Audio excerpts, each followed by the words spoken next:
Hello, everyone, and welcome back to The Film is Okie Dokie, the show where every other week we sit down and we watch a movie and we figure out whether or not it's okie dokie. CJ is with me as always. CJ, how you doing? I'm Tommy, by the way.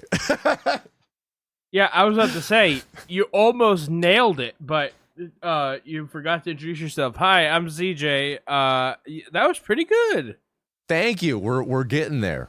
We are getting there. And I was thinking, do we say at the opening, and today we're watching Jurassic Park, The Lost World Jurassic Park, or do we just freaking hold off on any even mention of the movie we're watching today until later, you know? So you're saying, like, do you mention it or do you just gun it? Yeah, exactly. Do we just kick the can of what we're watching today down the road? I mean, it's in the episode title, so unless like it just comes up in autoplay, you know, someone's probably gonna know what we're talking about. Well, let's see what feels natural over the next few episodes. Yeah, we got to try it out, you know? Yeah. CJ, how you been doing? I'm doing okay. Been really busy. Mm-hmm. I got like, you ever have like just a bunch of really busy weeks coming up? Oh, dude, yeah. That's been my whole year. I'm with you. Like I have like, I'm going on a business trip coming up. I'm doing like what do you call it? What do you call it when you're doing insurance fraud? Yep, I'm doing insurance. No, I'm not. Sweet, that takes up a lot of time. Tax evasion, of course. Don't get me shut. You got a lot of that coming up.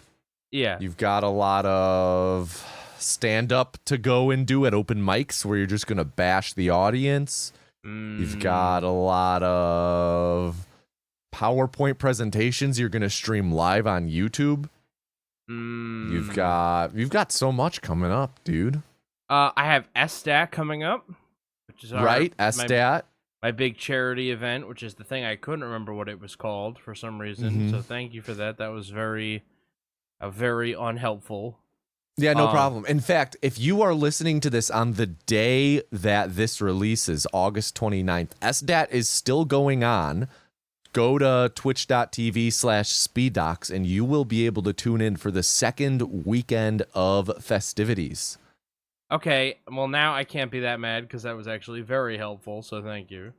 Yeah, no problem. Wait, what did I help with? Nothing. How are you feeling about SSTAT coming up? Or SSTAT as it's going on? How did the first weekend go, CJ? It went so great. You know, yeah? I'm humbled. Man, it's just a shame about that one thing that happened. Oh, no. Yeah, that one thing, right? Yeah. Oh, man. Have you seen any movies lately? Yeah. I'm trying to think when we recorded last. Did I talk about Eddington on the last episode? I'm not sure I did, though I do think I had seen it by then. It's the new Ari Aster film. I saw that. It's I don't have too much to talk about with it. I don't want to, I love Ari Aster and I don't want to say too much to like spoil it. It's one of those films that like if you're gonna see Eddington, you already know about it and are likely seeking it out. But just in case, I'm gonna try and be spoiler free. Eddington is this film by Ari Aster, the director of Hereditary and Midsommar and Beau is Afraid. This film stars Joaquin Phoenix and Pedro Pascal. And it takes place during like May of 2020. This is like straight up a film about COVID, or at least COVID is central to the setting. I think the film is about much more than actually just COVID, but Jade and I went and saw that a couple weeks ago. We thoroughly enjoyed it. I know that you had mentioned that you were kicking around the idea of maybe seeing it. Yeah, and you had said that the idea of me seeing an Ari Aster movie deeply interested you. Yes, yes, because Ari Aster truly is one of my favorite directors. I think he is one of the best working directors right now. I think that every project he's put out is just incredibly inspired with so much attention to detail, and also a pretty big range in terms of what he's covered so far. Like, yeah, Hereditary is horror drama. Midsummer, I think, is there's definitely horror elements to it. I would say it's more drama, but I would I would not recommend that be a CJ film.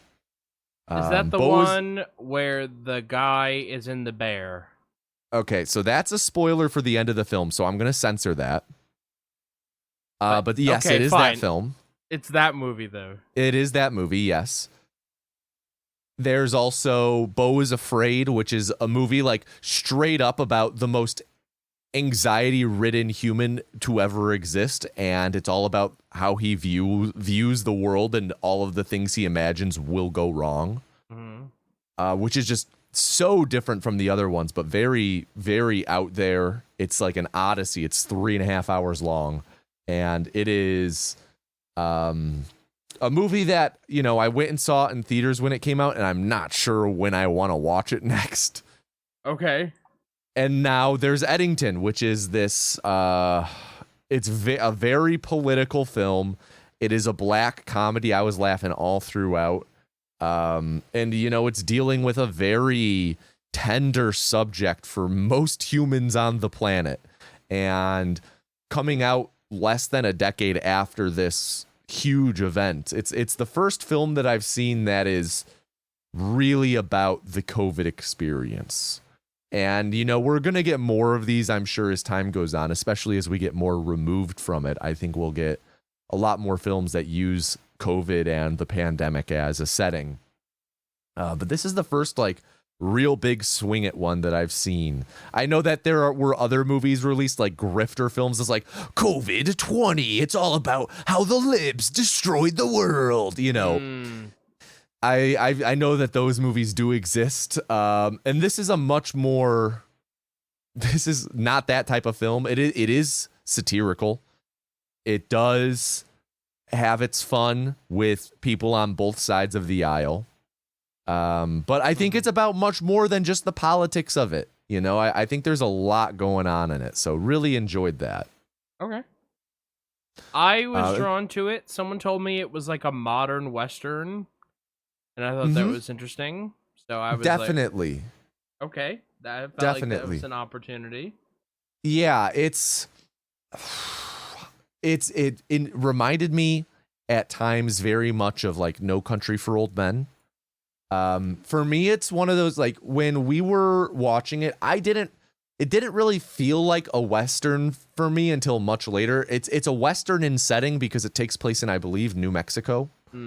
But it didn't really feel like an actual Western for me until I'd say later in the film, once certain plot elements started really kicking into gear. Then I started to get more like neo-Western vibes, again, akin to No Country.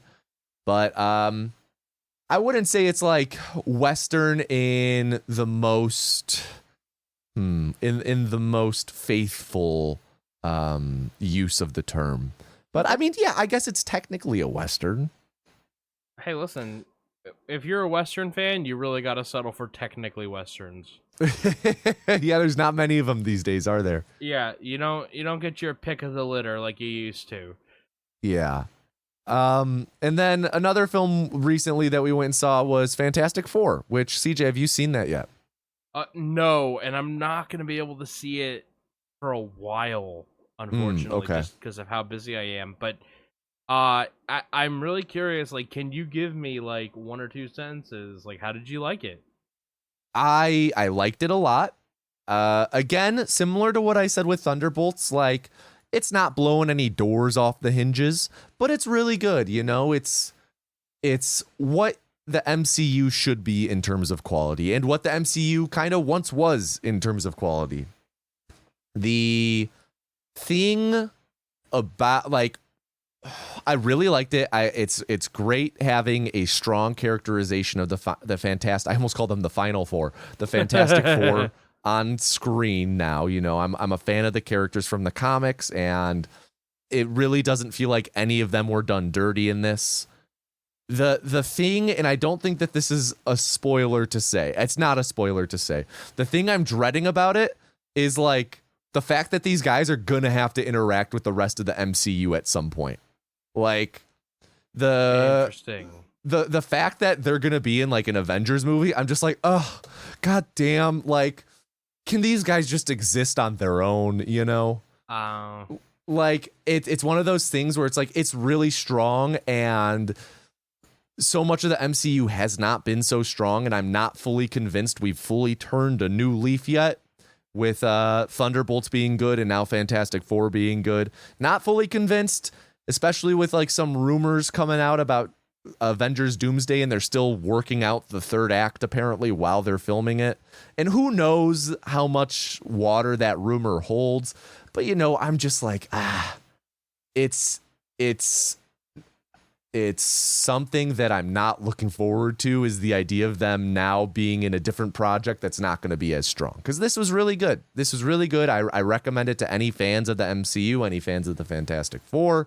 It's good. It's really good. I was really gripped for there's a portion of this film where like I was so invested in a way that I have not felt in an MCU movie in a long, like I was gripped for a strong portion of this film. So I can't wait for you to see it and for us to be able to have a discussion about it and talk about these parts.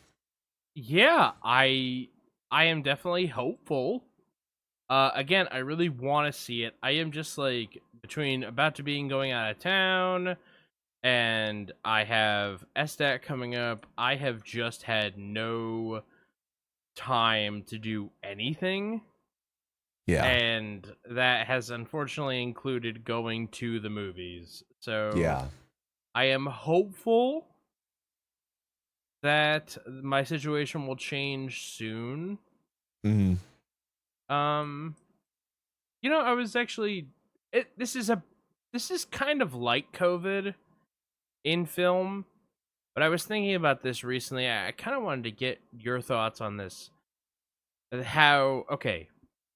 So, I have not found that most depictions of like modern day life, whether that be movies or television shows, accurately depict how we use our phones. And I was thinking about that while I was watching an episode of Star Trek the other day. Because, like, I was driving the other day, and I was driving through a part of town that had a lot of people, and they were just glued to their phones and looking down at their phones, not looking around at traffic. And, like, I had to hit the horn because somebody walked out into traffic without looking while looking down at their phone. Right? Mm-hmm. And I'm like, this is unfortunately not an outlier. This is the norm. People are so stuck looking at their phones that they're not even interacting with the world. But I feel like when I see a depiction of regular people in shows, either now or a show like as like a how people used to be, like in the future, oh, this is how people were, there's never the dependence on the phone. And I feel like it's not an accurate reflection of culture in a way that I find interesting. Like, everybody in the 80s and 90s, good luck, everybody was smoking on television. Everybody's smoking in the movies. Everybody's got a cigarette, right? But now, not everybody has a vape, right? And I feel like there are not just as many people smoking as there are vaping, but there are a lot of people that vape, that have that stupid vape box, just blow smoke all over you, you know? Mm-hmm. I just feel like I'm curious your perspective. This was really the big thing I wanted to talk about. Do you feel like there are aspects of our culture, our society, our life that media is not currently accurately being held up as a reflection to? Certainly agree about what you talked about with the phone. It's funny that you bring that up because that is a big part of Eddington, is the constant white noise of information and how it's like this white noise drowns out so much and there's so much going on, it's impossible to keep up, and we're all just in different places mentally, and we all perceive us to be in different places and perceive the world to be so different despite us all inhabiting it the same. And a big part of it is phone use. And I think Eddington might be the first film I've seen that like we see like, I don't want to say prolonged, but there are like multiple scenes of characters just scrolling and we are scrolling with them. And that, I think that is like the first time I've really seen that. You know, I'm trying to think of things that are kind of you know what? I can't believe we have not seen a movie set in 2016 where everyone's just playing Pokemon Go. Yeah, or something spoofing it, you know? Yeah. Smoking, you know, yeah, I do see vapes a fair bit in film. I feel like that's something that we're going to be seeing more. I've been watching Poker Face over the past few months, and vaping is something that the main character picks up partway through the series and is then always doing. And I feel like, you know, there was that Channing Tatum movie, like Blink Twice or Don't Blink or something that came out last year, and apparently he vapes in that. But like you said, in the 90s, everyone was smoking on TV. Everyone is smoking in media. And we don't really have it to that degree. I wonder if, you know, not just with smoking or scrolling, but we're getting to a point where the human experience is so...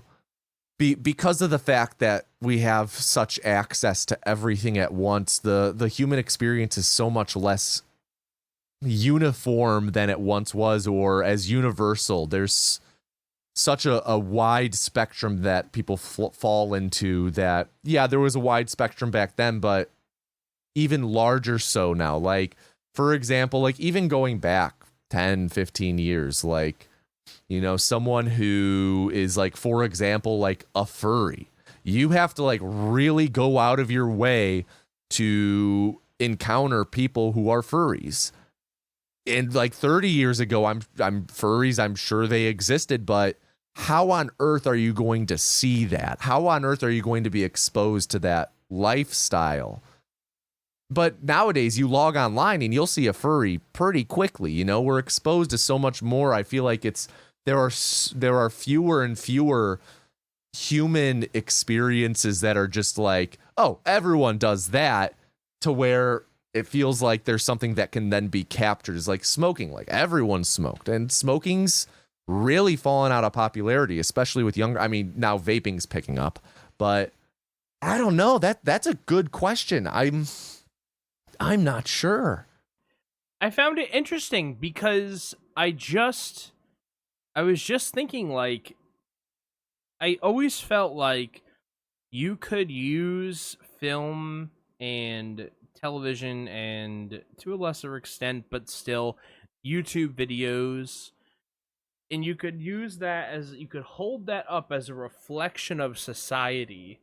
And in a lot of cases, you'd get an accurate reflection. But the one thing that I feel like we don't reflect, and then I'm curious if this is something that we've always not done, or not, right? It would be hard in the present to be able to go back and think about that in the past.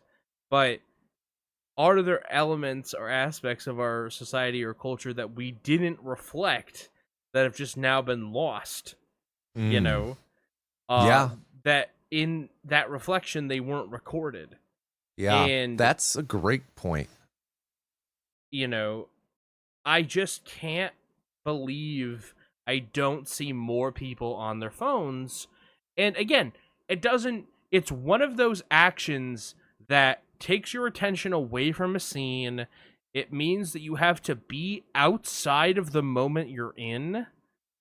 And it also means that you're not engaging in the scene with the other actors. So it potentially means that you're just not having a very interesting scene or doing something very interesting, but still it just feels like everybody on television has a phone and is like, what, this thing? I only use this to make phone calls, which is like not how anybody uses their phone. You know? Yeah, it's like, it's one of those things, and I do have a thought that I'd like to transition to with this. Yeah, go ahead. It's one of those things that, like, yeah, everyone just fucking scrolls, like, as a go-to default action right now. Like, oh, I'm bored, I'm just gonna scroll. And I wonder if it's one of those things that's like, yeah, it's not very cinematic, so unless the plot or characters call for that, you know, that's needed in the story to some degree, we're not really going to see it. So then reframing your question is, I think, like, what are some mundane things that we as humans, creatures of habit, do or did that, like you said, have fallen by the wayside because they weren't cinematic, so they weren't something that were regularly filmed, you know, like you know, maybe the truly, except for, like, again, when it calls for it for like a comedic or a plot point, like just how long it would take to dial things on a rotary phone. Like, we're not going to sit there and watch someone dial a 7-digit number with like a ton of 7s, 8s, and 9s for 40 seconds. They're going to do it a couple times and then it rings, right? You know, it makes me wonder about things like that. I think maybe that's what it is. It's a lot of the mundanity in our daily life gets ironed out because that's not what we go to watch in a film, right? We try and escape from that type of stuff. So it's one of those things that it's, unless it's called for by the story for whatever reason, like I think to the movie 8th Grade. Have you seen that? No. It's about an 8th grader in the year 2016, 17, whenever it came out, 2018. And a big part of it is her being on her phone, her having a small YouTube channel as a tween. And that's a part of the story. But, like, I feel like every tween started a YouTube channel, right?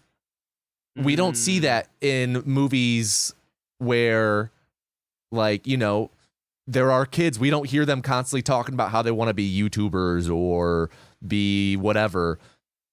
But it's one of those things that's just like, that is kind of universal. That's a very popular thing. Yeah, no, I agree with that.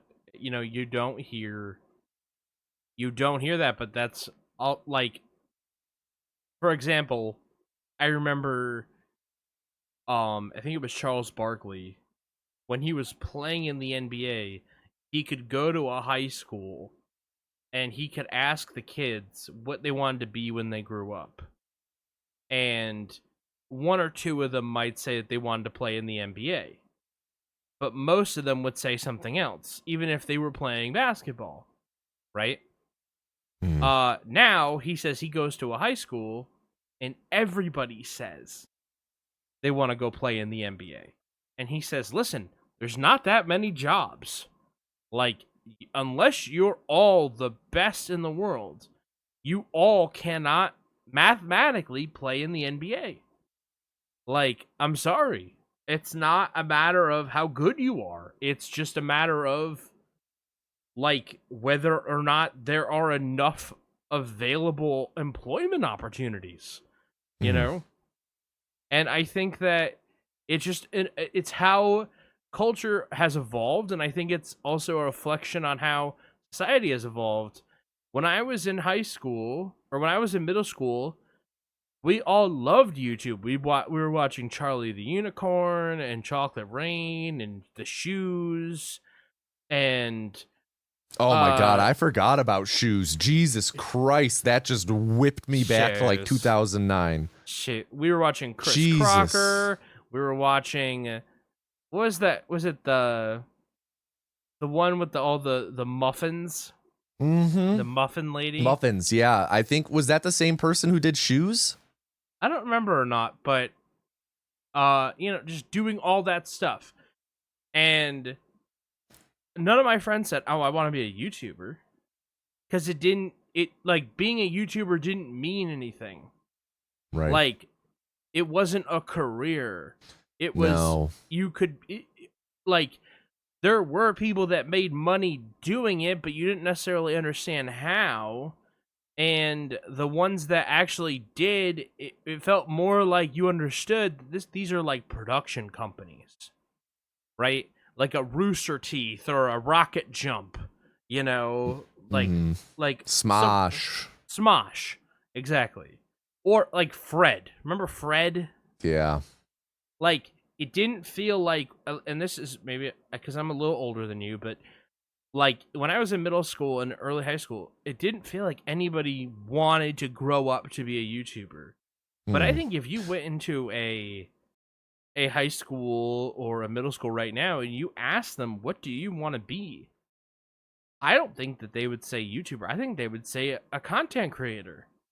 Like, I do have a little bit of experience with this, and they do typically will say YouTuber or streamer straight up. Yeah, that's right. I remember you have gone back to your old high school and talked, right? Yeah. Not even, I was asked, just to give people a little bit of context, my old math teacher, every year they do a panel of old students coming back and talking about what they do now and how math applies and how they got there and everything. And I have a very interesting career path, having gone into chemi and now being YouTube full time. So he wanted me to come in and talk about that. But I was going to bring up, even my sister used to teach elementary school before she became a mother. And I would go into her class about once a year and hang out with the kids and help out for the day and whatnot. And even then, this was like 2016, 17, all of the kids would say they wanted to be a YouTuber. My mom as well, she taught special ed, and often I would go into her school and go around and talk to different classes about varying things. And the kids all the time saying they wanted to be a YouTuber or asking if I was a YouTuber. I didn't tell them I was. At that point, I was a much smaller YouTuber, but I would say, no, I wasn't, just because I wanted to try and set a good example and not have the kids be like, oh my God, I'm meeting the exact example of who I want to be, But yeah, it's one of those things, though, where it says, well, like, if we went back like 60 years, I bet every kid would be like, oh, I want to be an astronaut, I want to be an astronaut. Or if you go back, it's one of those things that's shifting. There's always going to be a handful of jobs kids really glamorize and idealize in their head and be like, that's what I want to be. And YouTubers just the most accessible fame that they can see. So that's like the first thing they latch on to. Definitely agree. It's very visible. It's very accessible to them. Mm-hmm. Like, it's not the movies. You have to pay to watch a movie. You have to pay to have an app to have Disney Plus. You have to pay to go to the movies. Those people are in a different stratum. But like someone like you, they look at what you do and they're like, that seems more accessible to them. Mm-hmm. They don't understand it's infinitely more work when you're that small, like Brad Pitt's not going into the trailer and being like, yeah, let's let's do another take of scene 42. Let's check out the dailies and okay. Let's go to Video Village. Yeah. Yeah. Like they don't know what it means to be a YouTuber, but they can see it and it's accessible to them. Yeah. I gotta be honest, I was not expecting to have a super deep conversation today about all of this, but this has actually been super interesting. Wow. Just sitting here and editorializing our own conversation, reviewing our own conversation. No, I'm saying like we've talked about the time that I got kicked out of a hotel bathroom. Yeah, that was great. I love that story. Oh my, no, this is very interesting, the way that we've kind of fallen into this conversation. But no, I agree. Good conversation. And, you know, I will stamp that conversation with the seal of approval of Okie Dokie. But there's something else. Yes, that conversation was Okie Dokie, but there is something else looming on the horizon that we have to figure out whether or not it's Okie Dokie. CJ, why are we gathered here today? Because we're watching a movie. Yes. And that movie's title is... I don't know the title. I know it's the sequel to Jurassic Park. Yes, it's called The Lost World: Jurassic Park. Aren't there like 10 Jurassic Park movies now? I think there are 7. There's the first trilogy, there's the 3 Jurassic World films, and then technically the 4th Jurassic World film just released, but it's not really connected plot-wise to the most recent ones. It's entirely different cast. There's like no returning cast. I'm pretty sure the new one that just came out is the first Jurassic Park film, other than the first one, of course, that doesn't have a returning cast member from a previous movie. Okay, interesting. So that one is number 7 in order. And that's the one with Scarlett Johansson? Yes. Interesting. Okay. Yes. So today we're watching the second one. I saw this. I've only seen this one as a child. I have not watched this movie since I was maybe 6 or 7 years old. So I remember a couple scenes at most. I have zero memory of how I feel about this film. And even at that, I'm not sure I would trust how I felt about this film as a child being how I will feel about it today. Okay. But CJ, how about you? Do you know anything about this going in? I know literally nothing. Okay. About any of the Jurassic Park movies going... I mean, genuinely, I knew a little bit more about Jurassic Park as like a concept. I don't know dick about Lost World. Okay. So I'm very interested to see where this is gonna take us. Mm-hmm. Because I have no earthly idea. And honestly, this is the Jurassic Park film of all 7 I know the least about. I remember much more about Jurassic Park 3, which I'm pretty sure I saw in theaters as a young child, far too young to have seen it in theaters. Okay. And I remember, and I've also seen like scenes from that one since. This, I don't know how, I again, like 2 scenes I know. That's about it. Okay. So, going in as blind as we are, couple questions. So, First, okay, so you are blind as well. Pretty blind. I know who's in this. I know, let me count. 1, 2. I know one scene really well. I know a thing that happens in a second scene, and then a third scene, I kind of know what happens. And I also know the basic premise, which I think I mentioned to you in our Jurassic Park episode that we recorded like a year and a half ago. Is this so I don't expect you to... the Barbasol canister or whatever? No. So I did ask you what you think was going to happen with that in the movies. And spoiler alert, that never comes up again in any of the movies. Okay. That's dumb. It is something that's explored in like alternate materials, but yeah, the Barbasol canister has nothing to do with the other films. Okay. So I do think I told you briefly what the premise of this one is, but I won't spoil it before we go into it. Okay. Yeah, my memory is not what it used to be, so thank you. I will say that the one thing I think I know, I think that there's no Laura Dern. I think this movie's about Jeff Goldblum. I believe he is in this one, yes. Interesting. Is the Jeep important? You know, I can't say, but if it is important, I'm going to guess it's more important than in the first film, since in the first film, it's typically a Ford Explorer and not a Jeep. You know, you are just drinking that haterade, and I'm just being accurate. I'm just being accurate. I'm just trying to maintain. Just being accurate. How about this? A couple more questions is one, how do you think this movie will have aged? This is a question I asked you before we watched the first Jurassic Park. How do you think the visuals will have aged? Because it's a very visual effects movie. So curious. So Jurassic Park is considered by many, if not all, to be the example of visual effects having aged very well. Right.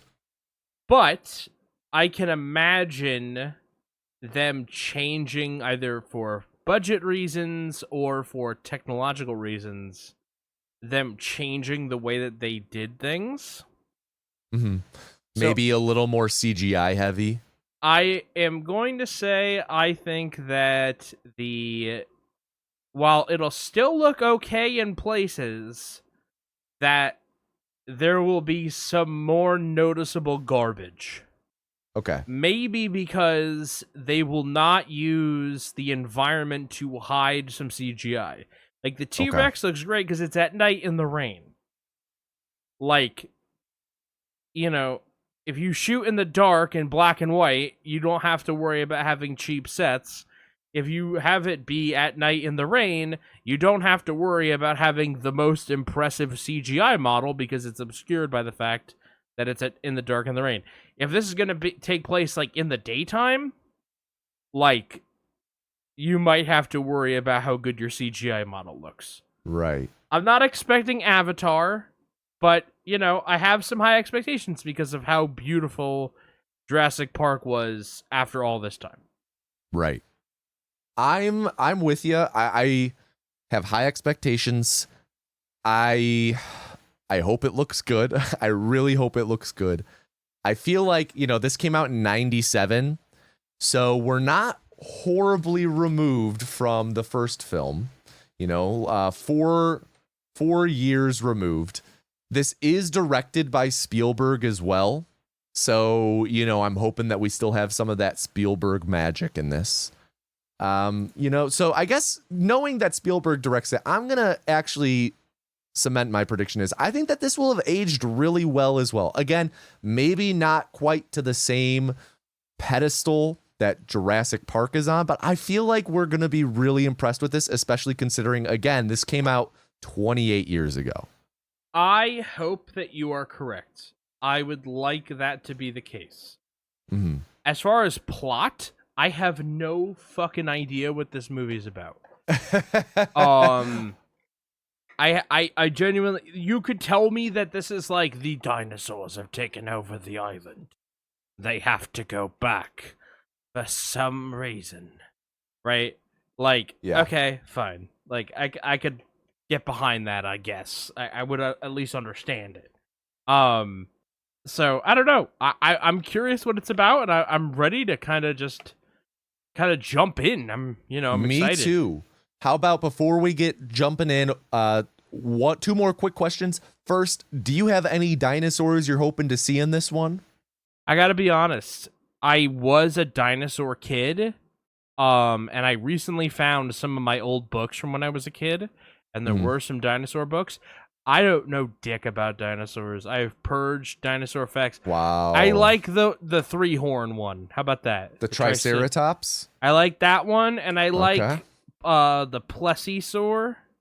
Okay. And I like the long necks because of Littlefoot. Okay. Well, let's hope we get to see those. I'm personally hoping that we get to see an an Ankylosaurus this time. I don't think we got to see one in the first one. That's the one with like the armor plated back. That's kind of like a tank, and it has like the big ball on the end of its tail. I like that one too. Yeah, like Spike. He might have been a Stegosaurus. Spike? With Spike from Land Before Time. Google it. Oh yeah, no, Spike is well, he doesn't have the ball on his tail. Interesting. No. Weird. Does he what have type spikes? No, he doesn't. He just has a couple bumps. What the hell? He's a spike tail. Spiked. It's their term for Stegosaurus. So he's a child. He's like a baby Stegosaurus. He doesn't have his spikes yet. Well, I'll tell you this. That's what the Land Before Time wiki says.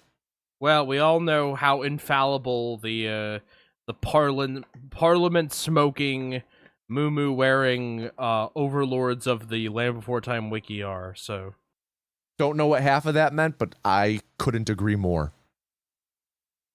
So, all right. One final question. What's our prediction? How are you going to like this? You know what? I definitely think that I will enjoy the time. I don't know how much I'm going to enjoy it. I don't know how in what regard is it considered a classic. So I'm kind of going in open-minded. Okay. You know? I'm trying to go in with as much open of a mind as possible. All right. I'm honestly same page. I'm hoping it's good. I'm really hoping we enjoy it. Going in with an open mind.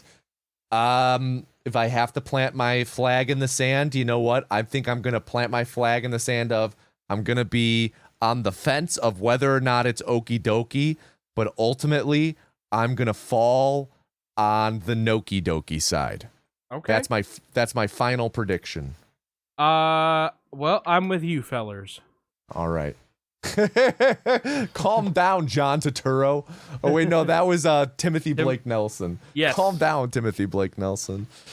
All right. Well, with that, how about we transition into the film? If you would like to watch it with us, then you can pause the show in just a moment and check out the description where there is a link to our commentary track unlisted on YouTube. There will be information on what version we're watching there and how to sync up. But otherwise, you can keep on listening. And yeah, if you want to watch the movie with us, you could pause this show in right now. What the hell are you doing here? Someone on this island is the greatest predator that ever lived. Second greatest predator must take him down. Oh my God. Bill Clinton is going to take down Trump? Jesus Christ. Nick! Nick! Nick Van Owen! Yeah, that'll do it. Oh, me? You're talking about me? Oh, sorry. I thought you meant another Nick. Is Welcome it me? back. Oh, okay. So right before we started recording, CJ says that he likes to eat out piantas. That is so out of context. Hey, you not said it. What I said at all. Okay, so what did you say? I said, and you said, oh, that doesn't sound like a banjo character. That sounds like piantas. And I said, you are what you eat. And then you sexualized it as you usually do. How did I sexualize it? Oh, you know how you do it. No, tell me. How did I sexualize it? You said you like eating out piantas. No, I said, you eat piantas? And you said, yeah, eat them out. No, I didn't say that. Yes. You also are trying to get me to talk. You also were trying to get me to talk about feet before the podcast. Like you're just CJ brought up Jade's feet unprompted. No. You did. I know. Okay. I even went out of my way to say. I went out of my way to say you are trying to get me in a trap, but I wasn't falling for it. And then that doesn't count as me bringing it up unprompted. I was assaulted. I didn't do anything with your trap. I didn't do anything. You did. Anyway, you know what you did. welcome back. If you stopped to listen to the commentary track, hope you liked the movie alongside us. CJ, how you been doing the past couple weeks? It's been 2-week gap, which is a bit unusual for us. Yeah, it is weird. Was it 2 weeks? Yeah. Why didn't we record the week before? You were in New Hampshire. Well, that was last week. Yeah. So it's been 2 weeks since we recorded. Okay, because we recorded 2 weeks ago. Yeah, okay. I'm with you. No, yeah, I was picking up what I'm putting down. I was in New Hampshire. It all adds up. Yeah? How was it?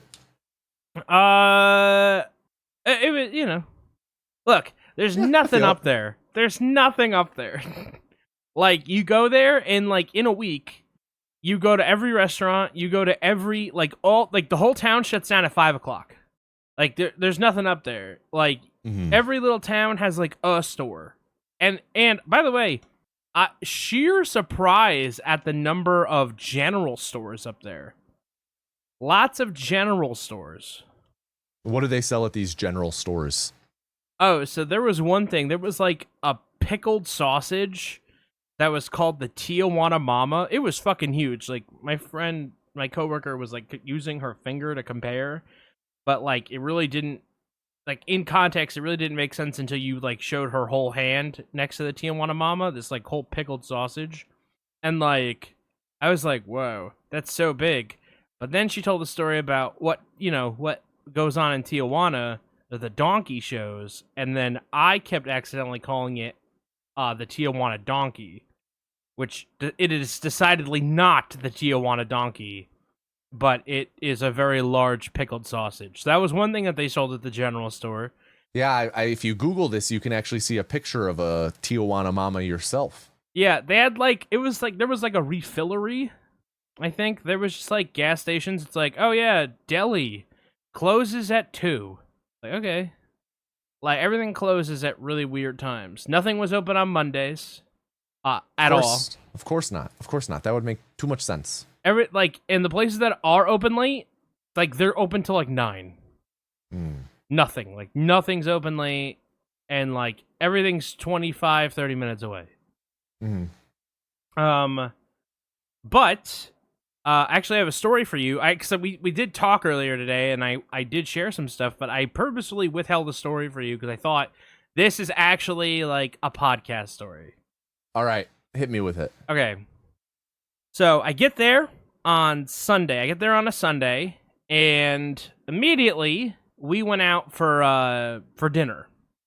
Because again, you got to get up there and you got to eat before everything closes. So we went to this little town. So we were in a little town about 25, 30 minutes from my office. I would say 20, 25 minutes. And then 20 minutes north of us was another town, but our little town didn't have anything. And that town had like a grocery store and a liquor barn and a gas station. That town actually had a McDonald's, and it had like a bar and a grill, okay? And it had a couple pizza places. So we're like, hey, let's go to this bar and grill up there. So we go there, and the food's okay. Like, you ever go to a place and you ask the waitress, like, what's good? And they recommend something, and you're like, why would you recommend this? This was awful. Okay. Like, that was kind of the vibe of this place. It also looked like a shithole on the outside, but it was really nice on the inside. So, real quick question. When you say that was the vibe of this place, is this the vibe because that's the experience you had? Or you walked in and you were like, man, this place just looks like the place where the waiter's going to tell me I should order something and it's going to be real shitty? No, it was like, it was the experience we had. It was like, oh, try the fish tacos, and the fish is cold and the taco is limp. Like, oh, okay, why would you ever recommend that to anybody? That doesn't seem like the schmoove, right? So anyways, so we're going through everything, and on the way to that town, my GPS gave me a warning. It said, warning, unpaved roads, next 2 miles. And I've never had that warning before, ever. I've never had my GPS warn me about unpaved roads. So I was like, wow, like, is this real? And so, sure enough, we go, and then all of a sudden it turns into a dirt road. Now, And- real quick sidebar. You have driven on unpaved roads before, it's just you've never had the GPS warn you? It's not like we have, I know that I joke that I live in the middle of nowhere. We don't have a bunch of dirt roads up here. Yeah, I've driven on unpaved roads before at, like, the fair. It's not like we just have a bunch of unpaved roads around me. This was, I felt, novel that there was one paved road going to this little town, and everywhere to get away from it was dirt roads. In every direction. So I was like, okay. So we start going down, and it's like, the first bit was okay, and there's houses. Like, it was not like, oh, I'm in the middle of nowhere. Like, there was houses on both sides of the road all the way down. So I'm like, oh, okay, this is weird. Like people live here, you know? Not that people don't live down dirt roads, but it felt like this road should be paved. Why is this road not paved? Right? So then it turned into, like, actual dirt and gravel roads where you're like bump, bump, bump, bump, bump, bump, like you're in a horse and buggy. Okay. So then I'm like, oh, I don't know what the fuck's going on. We get off it, we get on a highway, then all of a sudden we're in the town, we're like, that was weird. And then as we're leaving, I say, I'm never coming back here. I'm never coming back here. So I get back to the condo, and so we were staying in we each had our own condo in this, like, little development, right? So, like, my coworkers were, like, in their condo across the street from me. Another one was, like, across the way, like, diagonally. One was behind me, right? So we're staying in these condos, and I said, I'm never going back here. I get home, I, like, put my bag down, and we're gonna hang out before we fall asleep, and I realized that I left my sunglasses at the restaurant. Oh, no, but you had just said you're never going back there. I know, and I really thought about leaving them and not going back for them, but they were prescription, and I'm like, it is too expensive to get replacements. What a fool that makes you, saying you're Yes. not going to go back to a place and then having to go back. So I go back Monday night after work, right? Egg on your face. Yep. Wait, so real quick, how far of a drive was this place? About from 20 your minutes condos? from my condo, not bad. but about 20 Okay. minutes from the office. So Okay. 20 minutes from the office to my condo, and then 20 minutes from the condo to the place. Okay. About 30, 45 minutes, somewhere in there. So I get back after work. I'm like, hey, I'm just going to run back up there and get my sunglasses. They're closed on Mondays because everything's closed on Mondays. So I drove up there for no reason. I called them Sunday night to see if they had them. They had them. So you had to go back twice? Oh, So then no. on Tuesday, we had plans, so I couldn't go after work. So they were like, why don't you just go during your lunch? So I did. So whatever. I hopped in my car. I ran up there. I got my sunglasses. They did have them. They gave them back to me. And then I'm like, I'll just stop at a pizza place. And so I went to this place called, I can't say the actual name, but I walked up to the place, and the name of the place was spelled two different ways on the sign. Okay, so It say for example, Like, go ahead. Like, imagine a place called, like, Billy's. Okay. But it was spelled Billy and then Billie on the same sign. It's misspelled on the sign. Because one of them is correct. There is a correct spelling of that business. Mm. I don't want to make more work for you, which is why I'm not just telling you and having you bleep it, because I don't want to make more work for you. But yeah. Anyway, so I'm like, okay, so I go in there, and the pizza was pretty good. Mm-hmm. They didn't cut it for me. So I wanted to get pizza by Interesting. the slice. They didn't have anything normal. They had, like, mayo and chicken. They had, like honey barbecue and carrot. And they had, like, kale, chip, and oat. And I'm like a pizza. So I'm like, okay, can I just get a cheese pie? And they're like, cheese? I'm like, yeah. They spoke no We English. don't have that here. They were like, cheese? I'm like, yeah. I'm like, okay, they're 15 minutes. I'm like, okay. The guy comes out from behind. He's wearing the apron. He goes, so, the air quality, because the air quality up here has been really bad because of the Canadian wildfires. He goes, air quality, real huh? quick, what are these guys, like French Canadian or something? Like, when you say they don't they're speak like, English? I imagine some like kind of like Mediterranean, Eastern European mix. I don't know. Like, Okay. they like, I'm not doing like a Middle Eastern thing right now. Like, hey, like I'm not. Hey, Annie, not like that. They were like, hey, air quality. Yeah, I'm like, yeah, it's pretty bad. He's like, yeah, it's going to New York. I was like, yeah. He goes, yeah, fuck them, right? I'm like, yep, fuck them. I had to get water. That voice really hurt my voice. So then they don't cut my pizza for me. And I'm like, well, I'm not going to have time to eat when I get back because I have an appointment and I have meetings all afternoon. So I ate this pizza by ripping it apart in the car while driving. Like, I would just rip a piece off of it. Like, first I ripped it in half. I feel like, first off, this would burn my hands. It did originally start to burn. Then it burned the roof of my mouth. Of course. Yeah. No, it was unpleasant all the way around, yes. So then I get back, and I'm like, okay, I have no more reason to go to this fucking town, okay? No more reason to go there. So, that afternoon, my coworker's, like, kind of feeling sick, not feeling well, and I'm like, oh, I'm so sorry to hear that, like, whatever. She gets up the next morning, and she says, guys, I think I have COVID. And I'm like, oh. She's like, I'm really, really sick. I'm sick as a dog. I feel like I have a jackhammer inside my head.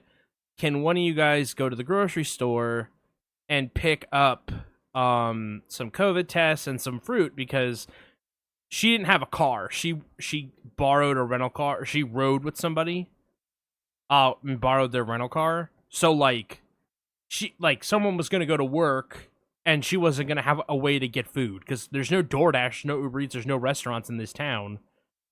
The nearest place that she could walk to was like 12 miles away. So I'm like, okay, fine. So I look. In the direction of my office, there's a grocery store. It doesn't open till 8.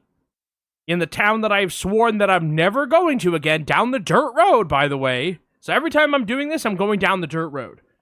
Every time. You're an expert at this point. Yeah. So I'm like, fuck it.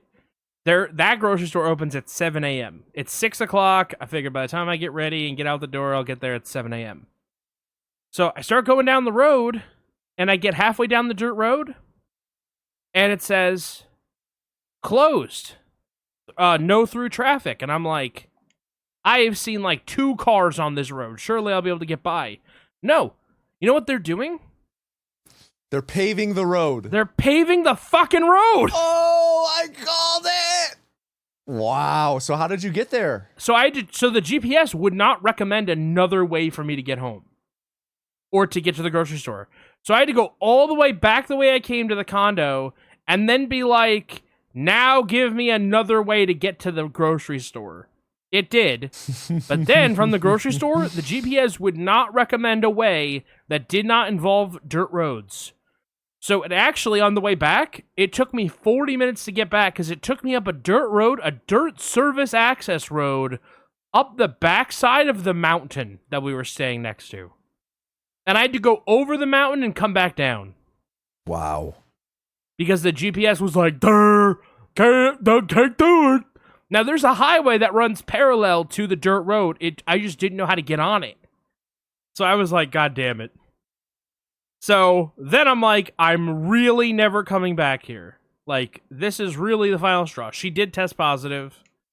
I, fortunately, have tested negative like a dozen times. By the way, she asked for a mixture of strawberries and grapes.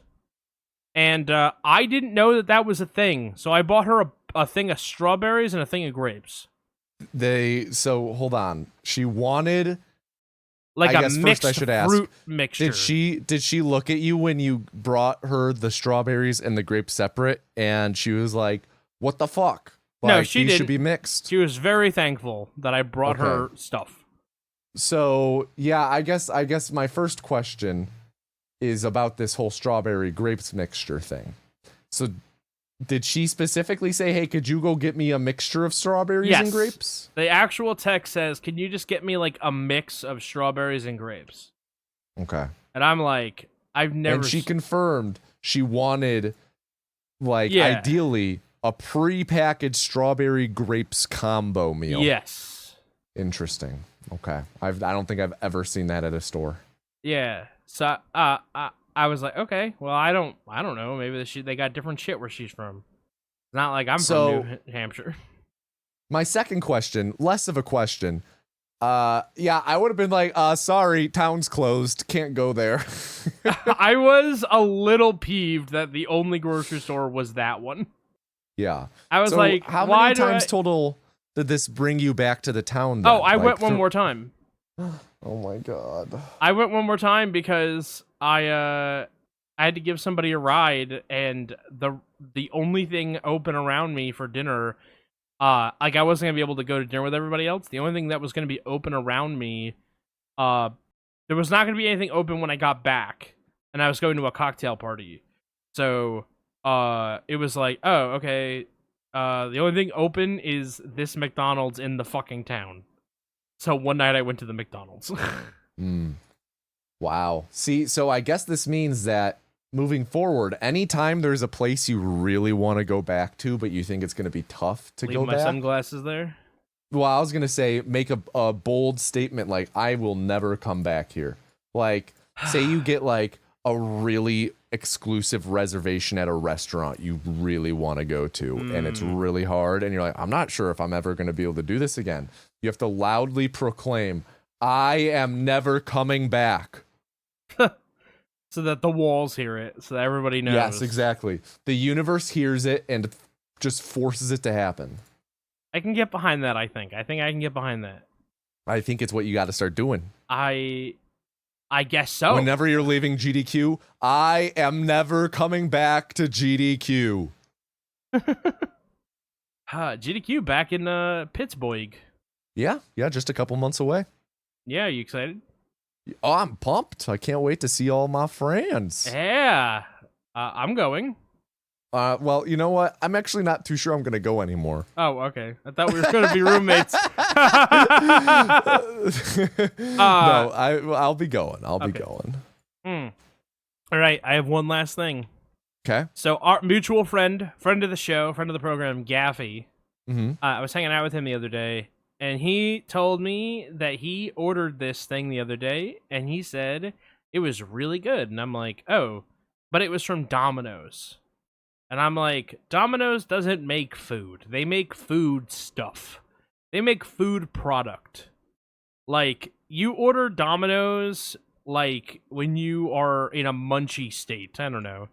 Like, you are a... How are you going to word this? You have dabbled in the jazz cabbage before, haven't you? Yeah. Okay. I like weed. Thank you. I smoke marijuana. I don't, but you participate. So anyway, I thought, oh, maybe this is just like the Domino's is just like weed food. It's not real food. It's like a rock in your stomach. So I ordered something from there that was actually good, and I was shocked. What did you get? The Parmesan stuffed crust pizza from Domino's actually was good and actually kind of tasted like food. Sounds really good. Yeah, and I'm like, oh no, stuffed crust never works out. You know, always tastes like shit. You can't reheat it later because the cheese gets all congealed and it tastes like you're eating a refrigerated cheese stick, which nobody wants in their pizza. And then it's like, no, like, it was really good and it reheated really well. And I'm like, God damn, why did you wait until 2025 to make something edible? So, okay, it's interesting you say this because, in my opinion, Domino's is the best fast food pizza chain. I think that they have the and this is not saying like, oh, Domino's pizza rules.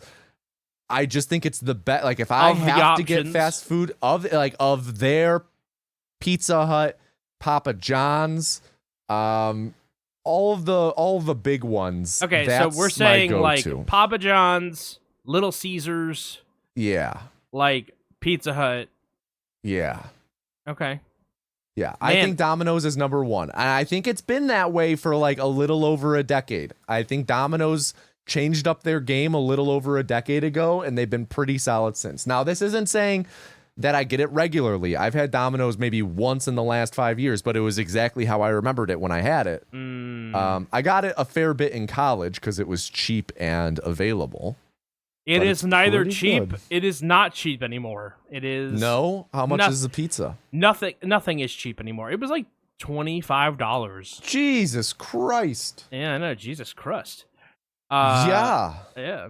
So, yeah, but no, pretty good. I would say that we used to have a Pizza Hut, and back in the day, Pizza Hut could fucking go. You know, like back when Pizza Hut was like a sit down proposition, Pizza Hut could throw down. Did your family ever sit down at a Pizza Hut? Like once. Man, we used to have the book challenge. Used to read all them fucking books, and then I'd get the little pan pizza. Yeah. Now, I'm surprised. That was my story. I'm surprised that Pizza Hut is your number one of all of those. Well, because you're always talking about how much you admire Papa John as a person. No, I've never said that. I've never had Mr. John's food. I don't know him or acknowledge him in any demonstrative way. And stop trying to get me killed. Wow. We used to be a society. Wow. Tommy, what have you been up to? Not a whole lot, but Jade and I did watch a movie this weekend that I've got to talk a little bit about. Okay. Have you heard anything about the new War of the Worlds? They made a new War of the Worlds?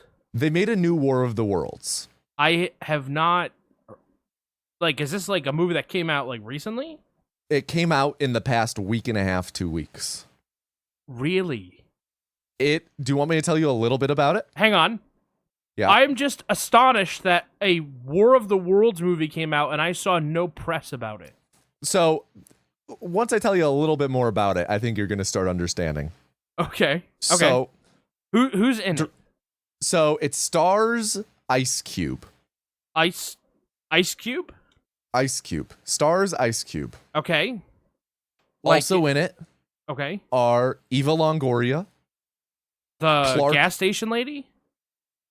That's not how I know Eva Longoria, but sure, if you met her at a gas station once, then. No, that's something Mendez, I think. Eva Mendes? Who's the Eva one Mendes? There's someone that always yells at me when I'm pumping gas at Speedway.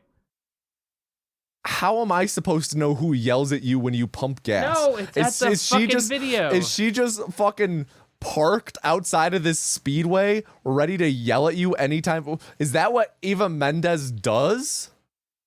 Is it? I don't know who does it now. All right, keep going. I'll look it up. I don't know who. Anyway, Clark Gregg is in it. Agent Coulson from the Avengers films. Also, what's Roderick from Diary of a Wimpy Kid also in it. So this movie just came out. It was, from what I understand, originally it's a COVID film. It was filmed during COVID. And it is a film from the perspective of Ice Cube. He is like a guy who works at DHS, and it's one of those movies where the entire thing is through computer screens. It's Maria Menounos, and now I feel... Oh! I see. I understand. That suddenly, everything you were saying makes so much more sense. Yeah. She's the lady at the gas station who yells at me. See, I thought you were talking about a woman who's just outside your gas station, sitting there in a chair, who just happens to yell at you every time you show up. No. So this is one of those movies that takes place entirely on computer screens. And Like, it is like through FaceTimes and Zoom calls and all that shit. Ice Cube is a security expert at the Department of Homeland Security and is just spying on everyone. And the War of the Worlds scenario happens all like throughout the world. And it's genuinely one of the worst films I have ever seen in the best way.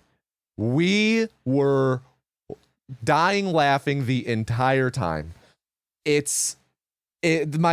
wrote in my review for it that it feels like it is simultaneously made for a 9-year-old and a 90-year-old in the way it panders information and presents it.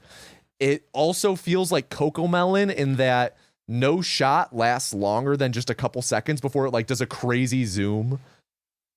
Because of the fact that it's like this digital movie, then like we are constantly like just straight up cutting from different takes. Like you'll stare at your actor and it's so clear we transition from one take to another, but they just hide it with like the internet bugged for a second, you know? But one of the biggest things about this is, you know, all of those things alone and a billion other things I couldn't even begin to like go. We would be here for an hour, me talking about this movie. All of those things aside, it's like a half-star film. It's a true stinker. This movie was made for Amazon Prime and is like 25% of it is just straight up an Amazon commercial. Okay, but it wasn't. If I understand you correctly, it wasn't released on Amazon Prime. Yes, it was. It just released on Amazon Prime. It's like a straight to Amazon film. Oh, okay. But it's blowing up online because of how bad it is. How long is it? It's 90 minutes. Yeah, 90 minutes. Wow. Like I shit you not. So Roderick from What Diary of a Wimpy Kid plays an Amazon delivery driver, and this movie tries to lead you to believe that Amazon drivers are the next coming of Jesus Christ in terms of import and power. Like he at one point needs to put a tourniquet on a leg and they're like, we don't have anything, and he takes out a roll of tape and is like, an Amazon driver is always prepared. And then we don't see what he actually does. It's out of frame. We just hear tape noises. And then the person who he tourniquets is just totally normal then, as if she wasn't. Like, it's just bad. It's really bad in the best way. And if you are listening to this and you love bad movies to watch and laugh to, put this on with some friends over. This is an all-timer. It's up there with like The Room, 2019 Cats, 2015's The Sand, if you've seen that, Winnie the Pooh, Blood and Honey, which I've talked about on this podcast before. It is all-time stinker. I love it. I love this movie. So you talking about it with like the constant cuts that don't work and everything. I looked up the director. Mm-hmm. And he is a music video director and a commercial. Hey, so is Michael Bay. You never know. Yeah, but that would explain why. That would explain why you have all the quick cuts that don't match. No, I'm gonna be honest. Whatever you're imagining, it's worse. Hearing that he is a music video director does zero in the way of making me go, oh, that makes sense. It is much worse. Like, it's to the point where I'm like, how did anyone, especially like the editors, put their name on this? Well, listen, how about the screenwriter? The screenwriter also wrote Meet the Fockers and Osmosis Jones. He's one cell of a guy. Okay, so I'm going to kick CJ and Show Dogs. Wow. You love Show Dogs. Heavy hitters. Show Dogs. Show Dogs, starring Will Arnett, Gabriel Iglesias, Omar Chaparro, and Ludacris and RuPaul, and Natasha Lyonne. I love this movie. And Stanley Tucci and Shaq. It's Like, genuinely, though, I do not understand how anyone who worked on this film was credited on it. Like, I would be begging, leave my name off of this Well, thing. they want to get paid, I'm sure. Oh, this guy also wrote fucking Wild Wild West.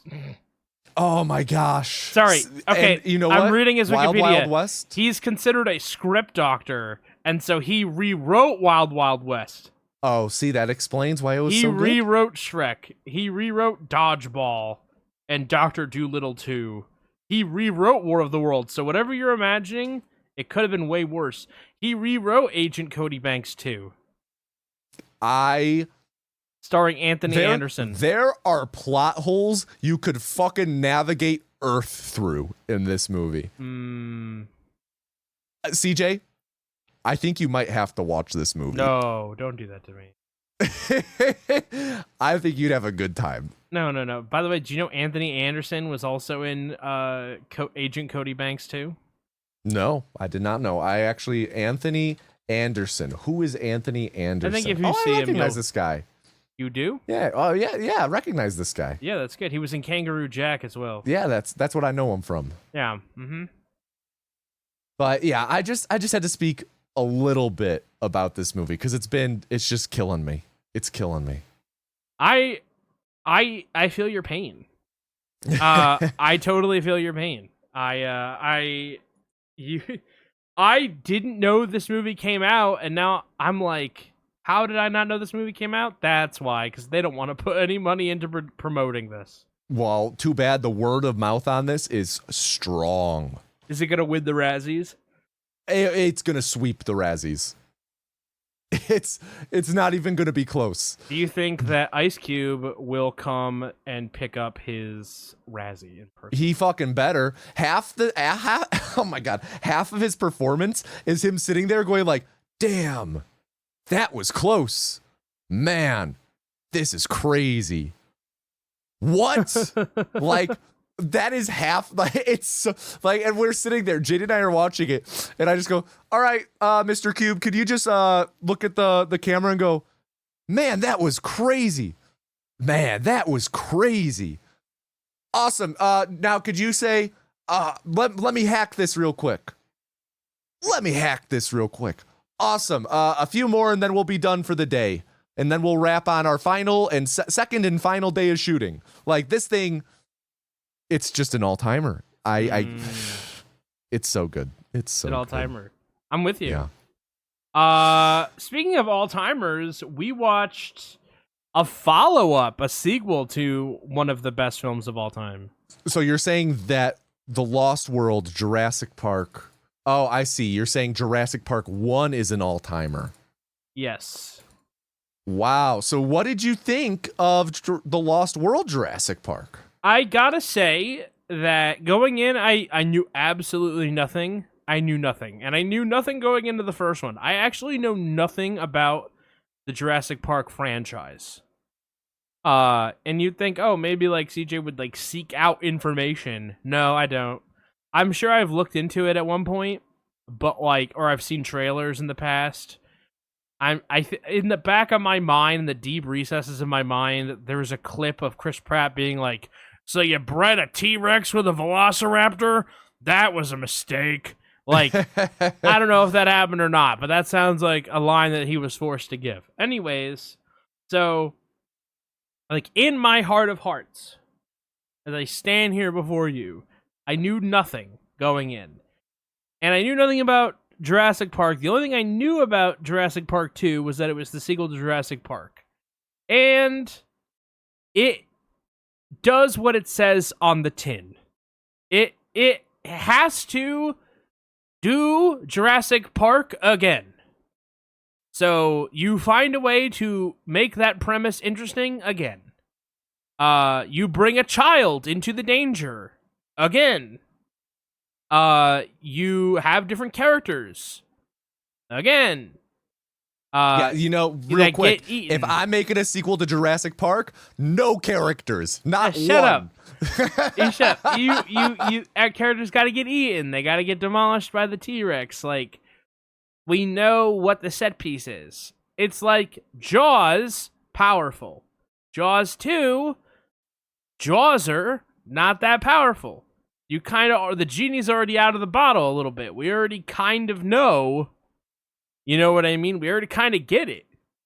But having said that, I think that on its own, it's a perfectly fine movie, but that it has to live in the shadow of the first film.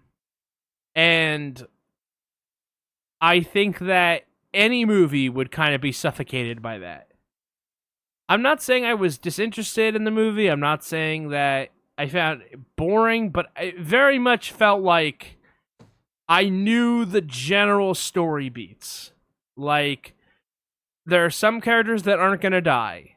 Like, the little girl's not going to die. Jeff Goldblum's not going to die.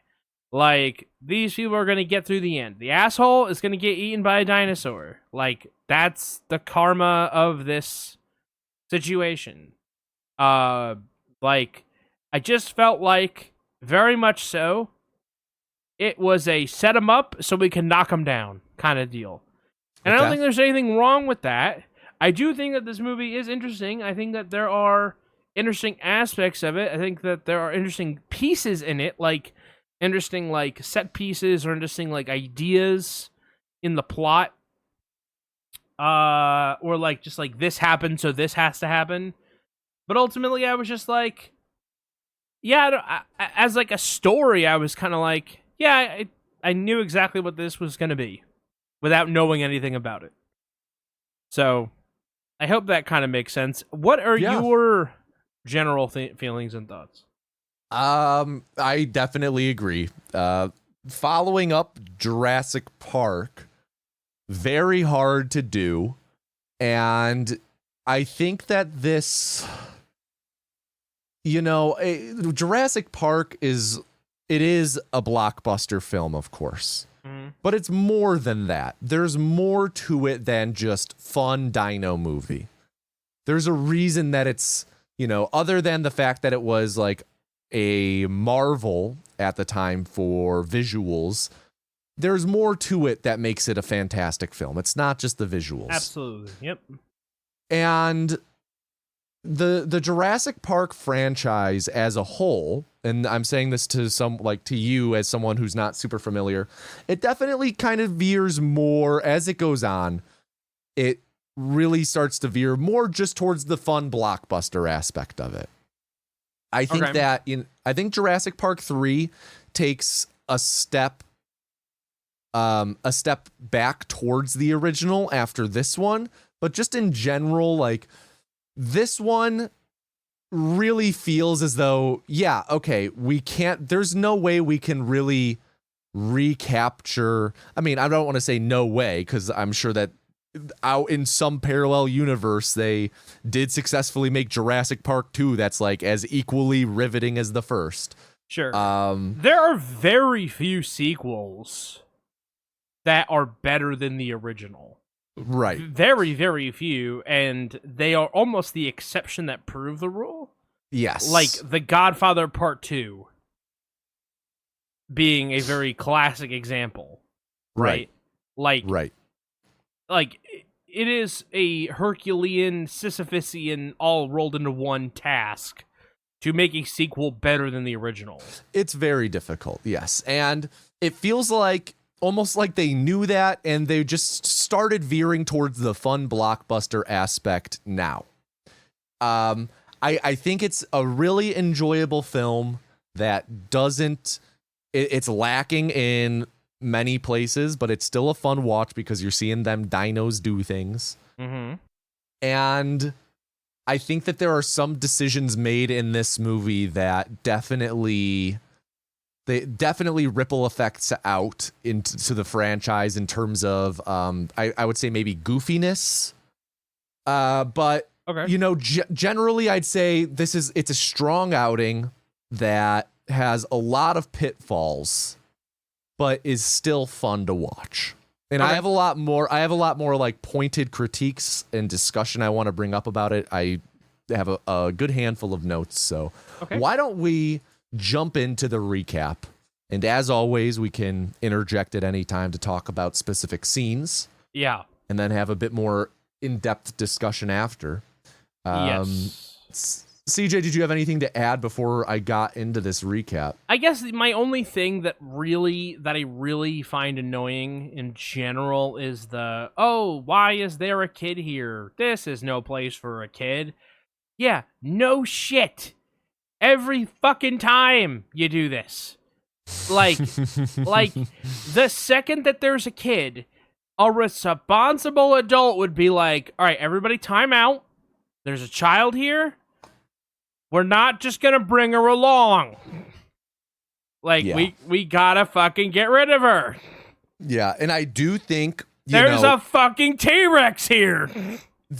I do think that it's not as though Spielberg and co. were unaware of that, because characters do make an effort to protect the kid and have them not be involved, and it's more the kids doing that this unfolds. But I 100% hear and agree with what you're saying. It's just the one thing that when it really comes down to it with these movies, it's the thing that bothers me the most. It's like, why is there a child here?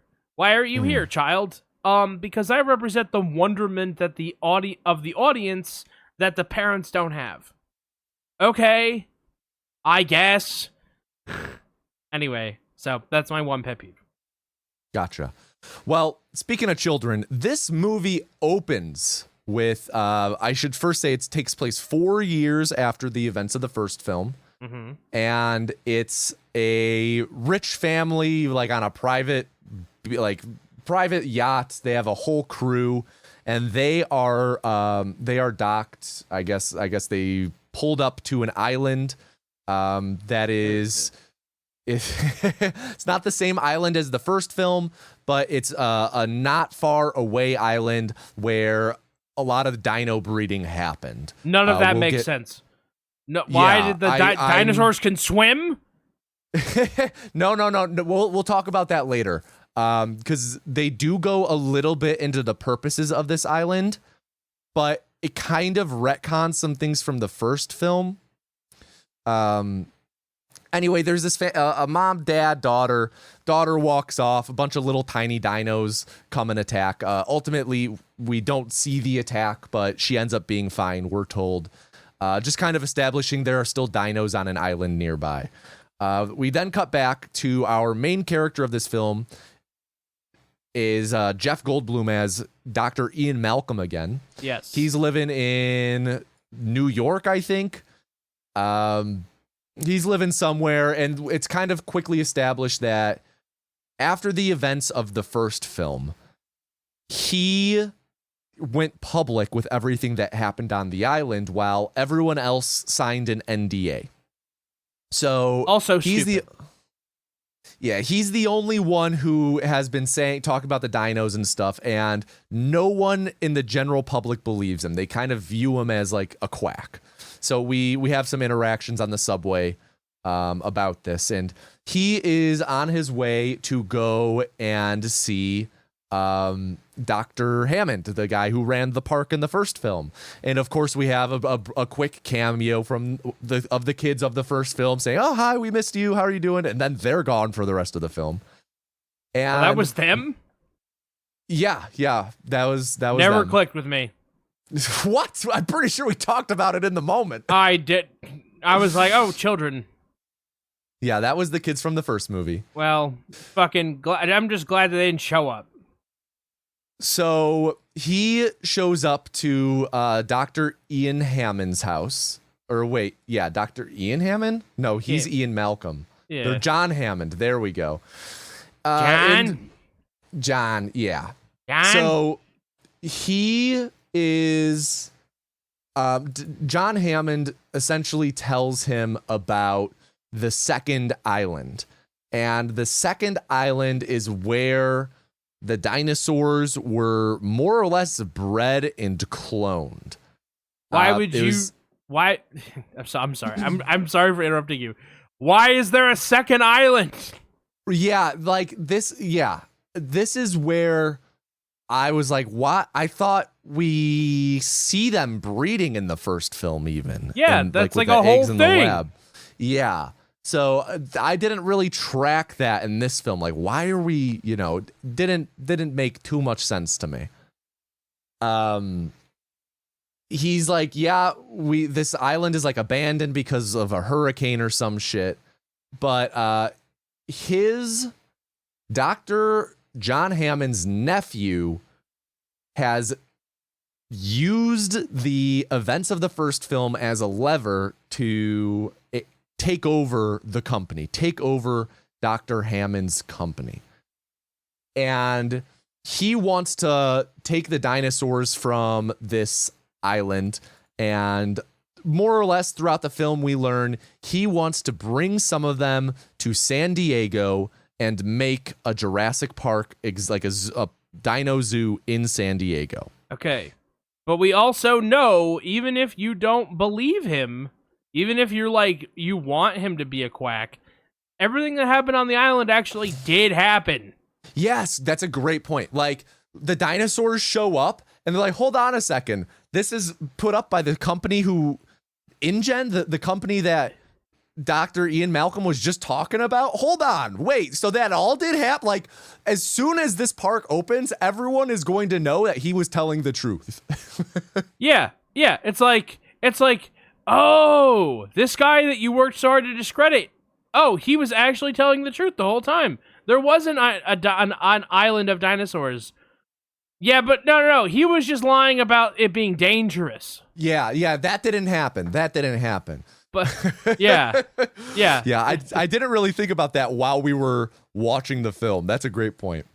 Yeah. Okay. So go on. So Dr. Hammond, he wants Ian Malcolm to help with more or less the first movie has totally changed Dr. Hammond's attitude. He's like, we need to just preserve these dinosaurs on the island. We need to let them be. We need to approach this from a naturalist perspective. We need to just observe. And I want you, Ian Malcolm, to go and help document the dinosaurs on this island so we can promote this preservation of it. And he was like, why the fuck would I do that? Exactly. I am never going back. I almost got eaten. Mm-hmm. And then Dr. Hammond is like, oh, well, we already do have some people on site, and one of them is your girlfriend, who is a paleontologist. And Jeff Goldblum is like, God damn it, all right, guess I gotta go. You gotta go to help her. Why is he fucking a paleontologist? Like, I get the other two, I got why they were paleontologists. He's a chaos guy, right? Yeah, he's a mathematician. Yeah, it's kind of, what are the odds he ends up with? How many paleontologists have you met, CJ? Apparently it's very popular in the 90s to be a paleontologist. I guess so. Everyone wanting to be a paleontologist. I was turned off by being a paleontologist. I went to the Museum of Natural History, and the guy was like, don't become a paleontologist. All I do is dust bones all day. And I was like, oh, okay. See, that sounds awesome. I would love that. That's what I wanted to do. Yeah, when I was a kid, I wanted to be a paleontologist. I wanted to dust them bones. Mine was to be a geologist, and then I found out rocks are just rocks. They're never anything else. Yeah, you're going to have to dust some rocks. For a second, I thought you were going to say gynecologist. We don't talk about that. Then you're dusting something else. Just crumbling herb. So, wow, oh my God, so many fucking names. Jeff Goldblum. He's just Jeff Goldblum now. He's like, all right, I'll go and get her from the island. He's like, he agrees to go because he wants to bring her back because he's like, it's not safe for her to be there. His paleontologist girlfriend is Dr. Sarah Harding, and she is played by Julianne Moore. So he ends up going. It is established that he has a daughter who is kind of hanging around, and more or less is like, hey, you got to stay here. The babysitter will stay with you. You'll stay there. And she's like, I don't like the babysitter. Just setting up the existence of this daughter. Oh, because she doesn't have Sega or something, right? Yeah, something like that. Like, she likes Nintendo, or she likes Sega, and the babysitter has Nintendo, something like that. It's a Unix system. Yeah, so Clever Jeff girl. Goldblum, goes to the island. Am I being disruptive? No. Okay, good. He is ferried by boatmen, and we also meet along the way Richard Schiff. That's not. I don't think that's who we meet on the boat. I was gonna say Vince Vaughn. Oh yeah. Because Vince Vaughn is in this. He is a documentarian. He is there to help document the dinosaurs and everything. And then once they get to the island, then we meet. Actually, we meet Richard Schiff. We meet him beforehand, I think. Actually, yeah, when he's like walking around meeting his daughter. So Richard Schiff is there. He's kind of helping run this whole operation. So they arrive on the island. They being Jeff Goldblum, Richard Schiff, Vince Vaughn, and they're going around looking for Julianne Moore. They see like a bunch of stegosaurs, and they find Julianne Moore, and she's able to like go up and pet a stegosaur, and they're just there to like film, right? They're doing lots of filming, and once they make it back to camp, that's when we learn, Jeff Goldblum's daughter actually snuck onto like the RV or whatever that was coming with. So she did not come with because of Jeff Goldblum's doing. She snuck because she didn't want to be left alone. Can I also? She didn't want to stay with. Can I bring this up? If you're gonna go to the dinosaur island, I'd bring a weapon of some description. Like they don't even have a pocket knife. No, they have guns. Remember? They didn't do nothing. No, they use the guns a lot throughout this. No. He's like, they have the sonic gun. This one shoots so fast, right? Yeah, I'm just saying. So, also when they arrive back at the camp, there's like a little fire or something, and they like go to put it out, and Julianne Moore is like, no, don't use water to put out the fire. The smoke will just billow. And I'm just like, who are we concerned is gonna see the fucking smoke? Do you think like a T-Rex or something is gonna see smoke in the sky and think, smoke fire. signals Must go eat? But it did though. Yeah, I guess, yeah. And it's around we just this expanded time, its breeding grounds. It's around this time that while they're at the camp, they're like, oh my god, this little girl's here. Jeff Goldblum is like, okay, you do not leave the RV. You are here, fine, but we are leaving. You do not leave the RV. It's at this time that we don't have Sega or Nintendo. Yeah, you're just stuck with all of the fucking messes you keep leaving, because this girl is she's a pig. Yeah, she leaves wrappers and she food would not get her. She everywhere. should not be getting any allowance for how No. dirty that she's leaving all these fucking rooms. So they're all like talking at the RV, and this is when a giant fleet of InGen helicopters fly. And InGen, again, being Hammond's company that his nephew has now taken over. And this is like all of the hunters coming in. I'd say the character of note here on this team is what's his name? Peter Postlethwaite. He is playing Roland. He's like the head hunter. Is Peter Postlethwaite a real person? Yes. Okay. Was I supposed to know that? It's just the actor's name. Okay, well, that's a really weird name. That's his name. There's also like a paleontologist with them. Another one. Yeah, another one. There's more of them in this damn movie. Bro, I swear to God, you could tell me that someone like Meet the Feebles had a paleontologist, and I'd believe you. Everyone in the 90s had paleontologists, man. Not a lot of people know that. Also with them is the nephew.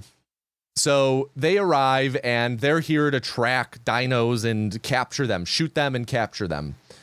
And honestly, then we just get a lot of, they capture some they capture a smattering of dinosaurs and are holding them up in cages. A pretty good smattering, I would say. Yeah. In their intro, we get like this big scene when they're like riding it. One dude's riding a motorcycle and he's like riding beneath like a long neck and shit. I was like, why the fuck would you ride under a giant ass dinosaur if you're trying to capture it? Like, one, you're gonna get stepped on. Two, not a good like you're just showing off for the audience at this point. Yeah, he didn't give a shit about getting stepped on, for real. Yeah. So he should have given a big shit. So they capture a handful of dinosaurs. I don't think that they really know about this second group on the island. Maybe they do. The group with like Jeff Goldblum, Julianne Moore, and Vince Vaughn. But they're kind of Schmucky Boy should know, right? Who, the nephew? Yeah. Maybe. I don't know. I really don't know to what effect he was kept in the dark on John Hammond sending them. So they capture some dinos, and at night they're like having meetings or whatever, talking to investors, and Jeff Goldblum and co sneak into their camp and free a bunch of the dinosaurs. One of the dinosaurs that they had captured is a baby T-Rex, and they like broke its leg or something. And they were using this baby T-Rex as bait to lure an adult T-Rex over so they can tranquilize it and bring it to San Diego. We don't really know the San Diego plan at this point. The San Diego plan is a development much later. Yeah, or I guess it's around sense. this time. If you're I think it's around here, this time we learn. If you're sitting here being like, why would you do that? Don't worry. It doesn't make sense. Money, baby, money. Money, money, money, money. Money. So they, cause a bunch of havoc with letting all these dinos free. And they also grab the baby T-Rex because they're like, this thing's hurt. We want to help, they're pretty altruistic. And Jeff Goldblum sends his daughter like up into a canopy. What did they call it? The hide. Yeah, something it's like like that. More or less like a scaffold that gets raised in the air for safety. She'll be so and safe whatnot. up there. So safe. Don't just ignore the fact that there's like 30 foot tall giant dinosaurs that can eat things. Why would just ignore that? Why would you be worried about that? So they bring the baby T-Rex back to the RV, and the mom and dad, like the baby T-Rex is crying, and it's Jeff Goldblum, Vince Vaughn, Julianne Moore in this trailer trying to help this baby T-Rex when the mom and dad T-Rex hear the baby T-Rex and show up. It's really nice to know that like T-Rexes in like, the Jurassic era, that they had, common familial structures like humans are familiar with. And also apparently hearing that like probably can range for miles, like. Yeah, I thought their vision was based on movement. These blind fuckers are like bats. Yeah, well, you're right. I guess they would have great hearing then. Yeah, exactly. So they are in this RV trailer thing on the edge of a cliff when the parent T-Rexes show up. And it's, of course, pouring rain. It's got to be pouring rain. And I think this is what brings us to, like, the big set piece in the movie. This is, like, almost exactly halfway through the film. And it's this sequence that more or less unfolds where the T-Rexes, they're able to set the baby T-Rex's leg and let it go. But one of the T-Rexes is like, nah, you took our baby, I'm going to kind of fuck with you, and starts bumping around the RV trailer. And he bumping. Oh, yeah, bumping big time. Ends up bumping the trailer so that it's hanging vertically off the cliff. It's like a 2-car trailer. Yes. The back car is hanging off the cliff. And Vince Vaughn, Jeff Goldblum, and Julianne Moore are all inside, and like Julianne Moore is like on this pane of glass on the far back. Just there's ocean beneath her. The glass breaks, she dies, and the glass is breaking, and it's all spider webbing out, and she's trying to distribute her weight. And I think this is a really effective, intense scene. Like this is a good thriller blockbuster moment. Is okay. This scene of them trying to survive this T-Rex jostling. Ultimately, they are able to all, like, at the same time, Richard Schiff is he comes down to come help them. He has a like a Jeep with a winch and pulley system that he is using to try and pull them up. He's throwing down ropes to them, and they're able to, the glass breaks, but they are all able to grab and hold on to a rope that Richard Schiff had thrown down and is tied to like a tree stump or something. So the trailer RV thing falls off the cliff all around them. It falls perfectly straight down. Otherwise, they would have gotten smashed by something and killed. Yeah, they really Buster Keaton that shit. Yeah, big time. They end up surviving at the cost of Richard Schiff's life. He does end up dying here. He sacrificed himself for them. And I should mention, like, this is like not like a quick one, and this is a sequence that unfolds over the span of like 15 minutes. This is like a kind big moment. of felt like it dragged a little bit, honestly. It was the set piece for the movie. It, I believe, is popular enough that I have seen this referenced in other things and just didn't know. Mm-hmm. But I definitely felt like, okay, get on with it then. Like, yeah, I think it would have been nice if there was a little more at play in terms of ground covered, because the entire thing, like, this isn't a complaint in that, like, man, if you want an intense scene, you gotta have more than one location. You can have really great scenes in one location, but it does feel as though a lot of time is, oh fuck, the T-Rexes are bumping us. Oh fuck, the T-Rexes are bumping us. And then a lot of time is Richard Schiff playing around with ropes. It's like, maybe we can cut down on that just a little bit, because he doesn't die right away. Like, it tries to bite him, and then like it misses. It tears apart half of his car before it eventually gets to him, and they like tag team. These two T-Rexes tag team him. Like, one grabs his upper half, one grabs his bottom half, and they just rip him in parts. Mm-hmm. But ultimately, they survive. The three leads survive. They're able to somehow climb up this rope on a rocky, wet, muddy surface, upper body strength of gods to pull themselves all the way up. Right when they get to the top, a hand reaches out to pull Julianne Moore up. It is Roland and the InGen crew. They now they really know that they're there, and they're like, oh, okay, well, you're kind of hanging out with us now. Like, we're all humans here on this island. Let's survive. That's kind of where they're at. And more or less, like, they're like, all right, we got to get off the island. That's kind of where this ends up going, is them wanting to get off the island, while at the same time, the InGen crew and Roland really want to hunt the dinosaurs. Roland in particular, the hunter for the InGen crew, his character for most of the film is, I want to hunt a dinosaur. It's like the most dangerous game. Like, this is absolute peak, right?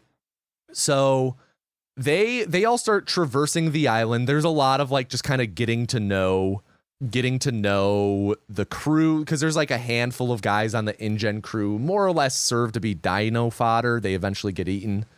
There's one dude who goes to like take a piss, and then we get like a 5-minute excursion of this dude falling down a cliff and getting eaten by a bunch of the little guys, which is like the most avoidable death I've ever seen in a movie. All he's got to do is roll around on the ground when they're all trying to fight him, and he's gonna crush all of these dudes.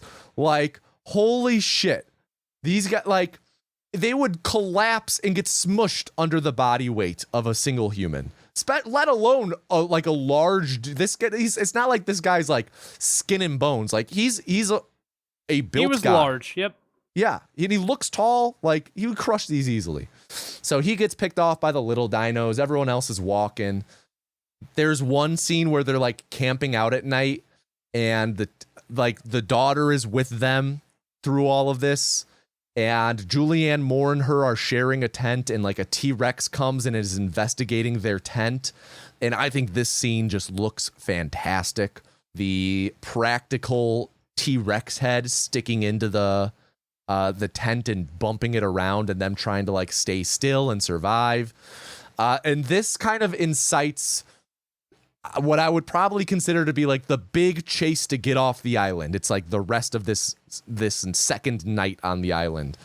and they're like just running. The T-Rex is hunting a bunch of them. They all kind of get split up. They kind of get split up into like the InGen crew, the lead trio, and then I think like Roland might be on his own, but like Vince Vaughn is able to kind of break away and go radio for help.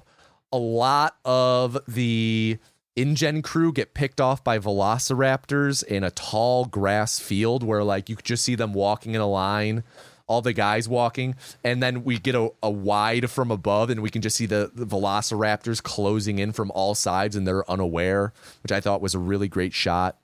And this leads to our raptor showdown in this film, where Julianne Moore and Jeff Goldblum, and I think Roland is there. They're all running around like this, the cloning facilities on this island with a bunch of velociraptors chasing them. And it's really just like chase moment of respite, you know? Mm-hmm. I think that the showdown, it goes on. This one, we were talking about that middle one being maybe a little too long. I think this one is definitely too long. And I think when you relate it to the first film and the velociraptor scene in that in the kitchen, like that's an incredibly famous scene in film history because of how tense it is. And it's like a slasher movie almost. These kids trying to hide. And it's a lot more hiding and praying things go well for you. And this one was just a little too much fleeing, not enough hiding. Just run, close the door. Run, close the door. Run, fight back somehow. Run. Yeah. And this also leads to what's one of the most, I'd say probably the most infamous moment in the entire Jurassic Park franchise, which is where they're inside this building, and who is it? Julianne Moore or maybe Jeff Goldblum? Someone is like on a scaffolding right by a window, and a velociraptor is closing in on them. Yeah, it's like Jeff Goldblum is, it's right in front of like a shuttered window or a vent, and Jeff Goldblum is like about to get eaten by this velociraptor, and his daughter is like, oh. She like does a very poised walk, like no urgency, jumps and starts like spinning around. She grabs onto a pole as if she's doing high bar or like uneven bars in gymnastics, and starts swinging in circles on it. And while still swinging goes, "Hey, you!" And then the raptor stops what it's doing and turns to look at her as if it understands what she's saying. And she then like kicks it, like after the spin, or jumps and kicks it. Yeah. Hey, you! Kicks it. It goes flying through the vent or whatever, out the window, and lands on a spike and dies. Yeah, that was pretty funny. Pretty infamous moment. I think that it gets a lot of flack online for being so goofy. I think that it's pretty goofy. it's very goofy, and it's not my favorite moment, but I don't think it's a good moment even. But I do think that it's a bit more indicative of the actual tone and direction that the series ends up taking than people really give it credit for. A lot of people, are you familiar with Final Fantasy X? Ha ha ha! Perfect, exactly. So that's the only thing I know about the game is that people make fun of that laugh. So for those unaware, in Final Fantasy X, there is a scene that is just viral online where two characters laugh, and it's horribly stifled, fake wooden laughing. And people meme it online and like ridicule the movie or the game, being like, it's so bad, the voice acting's so bad. The scene is entirely taken out of context, though. And the actual context of that scene is they are purposefully fake laughing because it's like some heavy shit has been happening. And like, they're like, we need to laugh this off more or less. And they do this fake laugh that leads to them actually laughing. It's like they're being goofy on purpose. Yes. And people take it on face value. They think that they're being serious and just think something's funny and they're laughing. And I think that people are a bit disingenuous with their critiques of this scene in particular in a similar vein, because there are other things in like future movies in the Jurassic Park series that are like on par with it that don't get the flack, and it always kind of, this scene kind of gets the brunt of it. Maybe because it was the first one, maybe because it stands out a little bit more in the rest of this film. I'm not sure, but I do think that like we talked about a little bit ago, this is going for the blockbuster angle. This isn't going for exactly what Jurassic Park 1 was. Mm-hmm. So I do think it works a little bit, but it largely doesn't work, especially hey, you, it stops and turns. There's a part of me that's like, oh, did you know that so-and-so, the actress playing the little girl, that she actually is the trained gymnast? Oh, we got to work that in somehow. Like that's part of me feels that way. Can we make a velociraptor understand English? Yeah, like I was watching some sci-fi thing the other day, and one of the it was Star Trek related, and it was like, oh, these characters have gone into an improbability field where now they're in a musical where they're forced to sing and dance, right? Mm-hmm. And the person I was watching it with said, wow, isn't it a great coincidence that it turned out that this person could dance? I'm like, I'm sure when they hired them, they were like, can you sing? Can you dance? Like, what can you do? Like, it wasn't a surprise to anybody. Oh, this actress actually is an opera singer. All right, day one of the musicals episode filming and action. Who can sing? Yeah. Holy shit, wait, they can dance? It was kind of like that. I was like, no. Like, they know ahead of time. That's so funny. Yeah, go ahead. So, sorry. So, yeah, anyway, this whole scene, they end up surviving the raptors. While this is all going on, Roland is able to, like, encounter a T-Rex and shoot it. But this has been at a lot of cost, you know? And he essentially is like, he talks to the nephew at InGen, and then that nephew's like, oh, we did it. And Roland is essentially, he more or less is like, hey, I did it, but this wasn't worth it. And what I thought was surprising, he ended up having like a pretty realized arc where surprisingly deep for what the movie is. I thought. Like he lost a friend in the process of this, and he went from this gung-ho hunter who's like wants to hunt the T-Rex to realizing the cost of his pursuit, right? Yeah. And I thought it's pretty profound in how it's played. Like he like reflects on how fucked up this kind of truly is and everything. And he's like, I'm out. I've done my thing. I'm not coming with the San Diego to help with this. I'm done. Yeah. So this then brings us to San Diego, where they all made it back, both the InGen crew and the main cast. They're kind of separate, and the InGen crew are holding like a press conference at the docks. And they're like, we got a big surprise for you guys. Just wait. And they're like, oh, something's, I forget exactly how it plays out, but the main cast is like, wait, something's gonna go wrong here. Like they know something's gonna be wrong. Like, wait, they're transporting it by boat or whatever. I don't remember.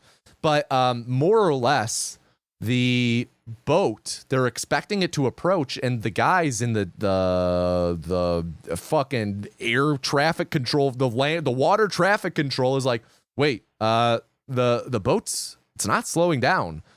And then we get this terrific shot from the perspective of all the people on land kind of looking out to sea, and it's just pitch black.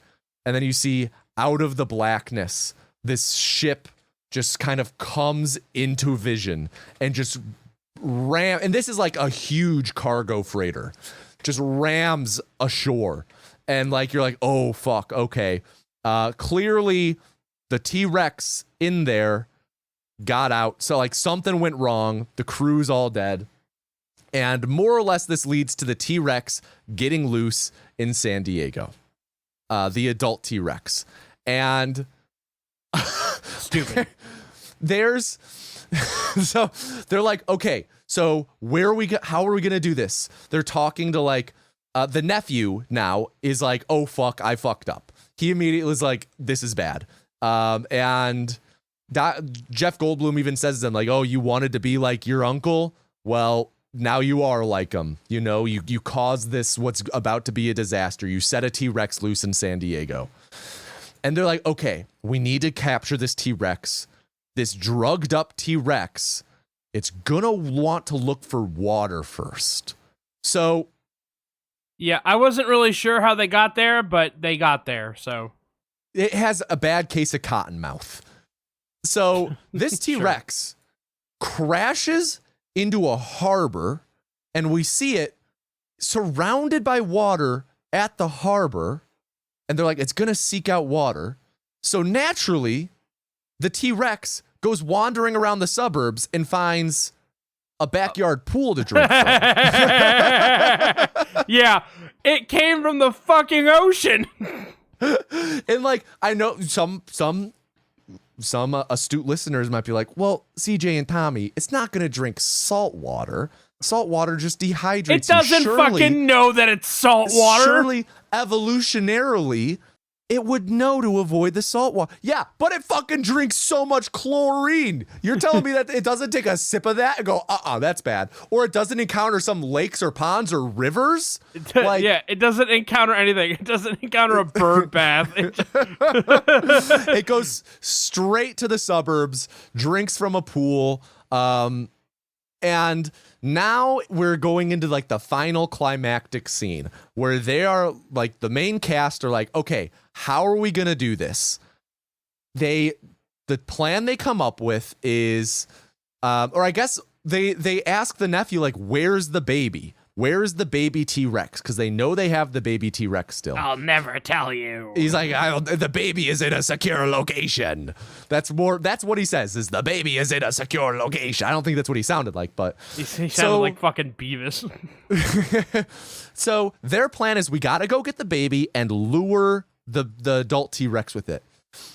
Now, the nephew was definitely trying to be coy when saying the baby was in a secure location, but when you think about it, there's only one place in the entire city that's designed to store and take care of dinosaurs, which is where you were planning to bring the dinosaurs to begin with, which is the park they're constructing. And sure enough, that's where they find the baby. Like, it's almost like if you have someone break into your house and they're like, I want to steal all of your bread. Where do you keep your bread? And you're like, I'll never tell you. It's in the bread box. Exactly. They just go and look in the bread box. It's like the one place where it could be. So they go and break into the park. They are able to grab the baby T-Rex, and they start driving through the streets of San Diego with the baby T-Rex in like this 1968, like, I don't even remember what car, but they make a big point out of it at one point. Something I want to talk about in a little bit is this movie does really try and go for humor at times, and they like make a joke out of like, oh, that's a nice car. Is it a 68? She's like, yeah, 68. I do think it was one of the better jokes, but like they make a big point out of how sexy this car is. And they're now driving around San Diego, Jeff Goldblum and Julianne Moore, because Vince Vaughn, once they get to San Diego, disappears. They're driving around San Diego with a baby T-Rex in the back seat, luring the T-Rex back to the harbor. That's their plan, and it works. They are able to get the T-Rex. They're able to find the T-Rex, lure it. Of course, it does eat some people, but they're able to find it and lure it to the harbor and into the boat. Just so happens that the nephew went into the boat for, I don't even remember the reason. Was it maybe to try and steal the baby T-Rex back after they put it down there? That might be it. I don't know. Yeah, something like that. And they end up trapping him in the boat with the giant T-Rex. It wounds him. The giant T-Rex wounds him so that the baby can then eat him. and they're able to close the lid, send the boat back, and we then kind of get a newsreel debriefing us on what happens then, the aftermath of it all, where the island is declared a nature preserve or some shit, and then we get a final shot of a bunch of stegosauruses walking by on the island and pterodons flying overhead and the T-Rex family just chilling happily next to all of them, even though it's the natural predator. And I don't think the stegosauruses would want to hang around 3 T-Rexes just standing there like tossing a ball around with their kid, right? And that's how the movie ends, is like this shot of nature has its place. That's the end of the movie. Yeah. And another brick in the wall and this monstrous mural of a franchise. And you've only seen 2 of the 7. I know. I just know that it's going to continue to get worse. Well, maybe that's something we're going to have to do at some point on here, is continue this, but maybe, yeah. But I would be open to that. So yeah. I feel like I gave a lot of my thoughts as we were going. I feel like I was listening to someone the other day on a podcast, and basically it was like, young writers struggle the hardest on the difference between plot and story, right? Like, what is the story you want to tell? And then, like, this is the plot, right? Like, the plot is like, this happens, so this happens, so this happens, so this happens. Mm-hmm. But the story is like, why is this happening to this person? Mm-hmm. The story kind of brings more like themes into the fold. Yeah. Stuff like that. What is anyone supposed to get out of this situation? And a lot of young writers and a lot of media struggle with that because they write the plot. I went to the store to buy grapes, but they didn't have any, so I bought shampoo. You know, like, okay, cool. Like, that's fine. And I'm sure that could be funny, but like you're only gonna get so far. And this is, I feel like, where like Hollywood blockbusters, especially of their day when they were really big, they struggle because they try to ham-fist the story, building it around the cool set pieces. And then you end up rolling your eyes at the story, waiting for the next cool thing to happen. Yeah. And then, Go ahead. No, go ahead. I was going to say the lulls feel lower, like the valleys feel lower, and the peaks feel sharper, but they just, like, sometimes they get, like, they wear out their welcome. I could have done with 1 or 2 less Jurassic Park dinosaur action pieces. Whether that's getting rid of the running away with the doors from the velociraptors, or that's shortening the San Diego section. Like, you already had the big one with the RV. That's a great set piece. I don't know why you have to have 3 more, 4 more, 5 more. I get it. It's Jurassic Park. This is what you're doing. But, like, you can save some. Mm-hmm. Like, there is beauty and there is art in restraint. You know, like, how many times did we really see the T-Rex in Jurassic Park? Like, get a really good look at him. You know what I mean? Like, they build it up in other ways. I get it. We were talking about it. You mentioned it several times, just like, oh, we're pivoting into the blockbuster. And in the blockbuster, you show the dinosaurs full scale as much as you can. Mm-hmm. Like, you show them eating people, you show them wrecking shop, like, they're fucking beasts. You know? Yeah. What I've always thought about dinosaurs is, like, there's, like, no evidence that they would even, like, be amused with us. So, okay, I'm so relieved you brought up dino behavior, because I think one of my biggest nitpicks in the film is Julianne Moore is a paleontologist, like we talked about, and like I mentioned, that there was a paleontologist in the InGen group as well. And there's, I want to say, 1, maybe 2 moments where they're like, oh, well, the T-Rex would likely do this because behaviorally they do this and this and this. And they're like, no, actually, their olfactory whatever is much this, so they would be doing this, this. And, like, they just take it as gospel.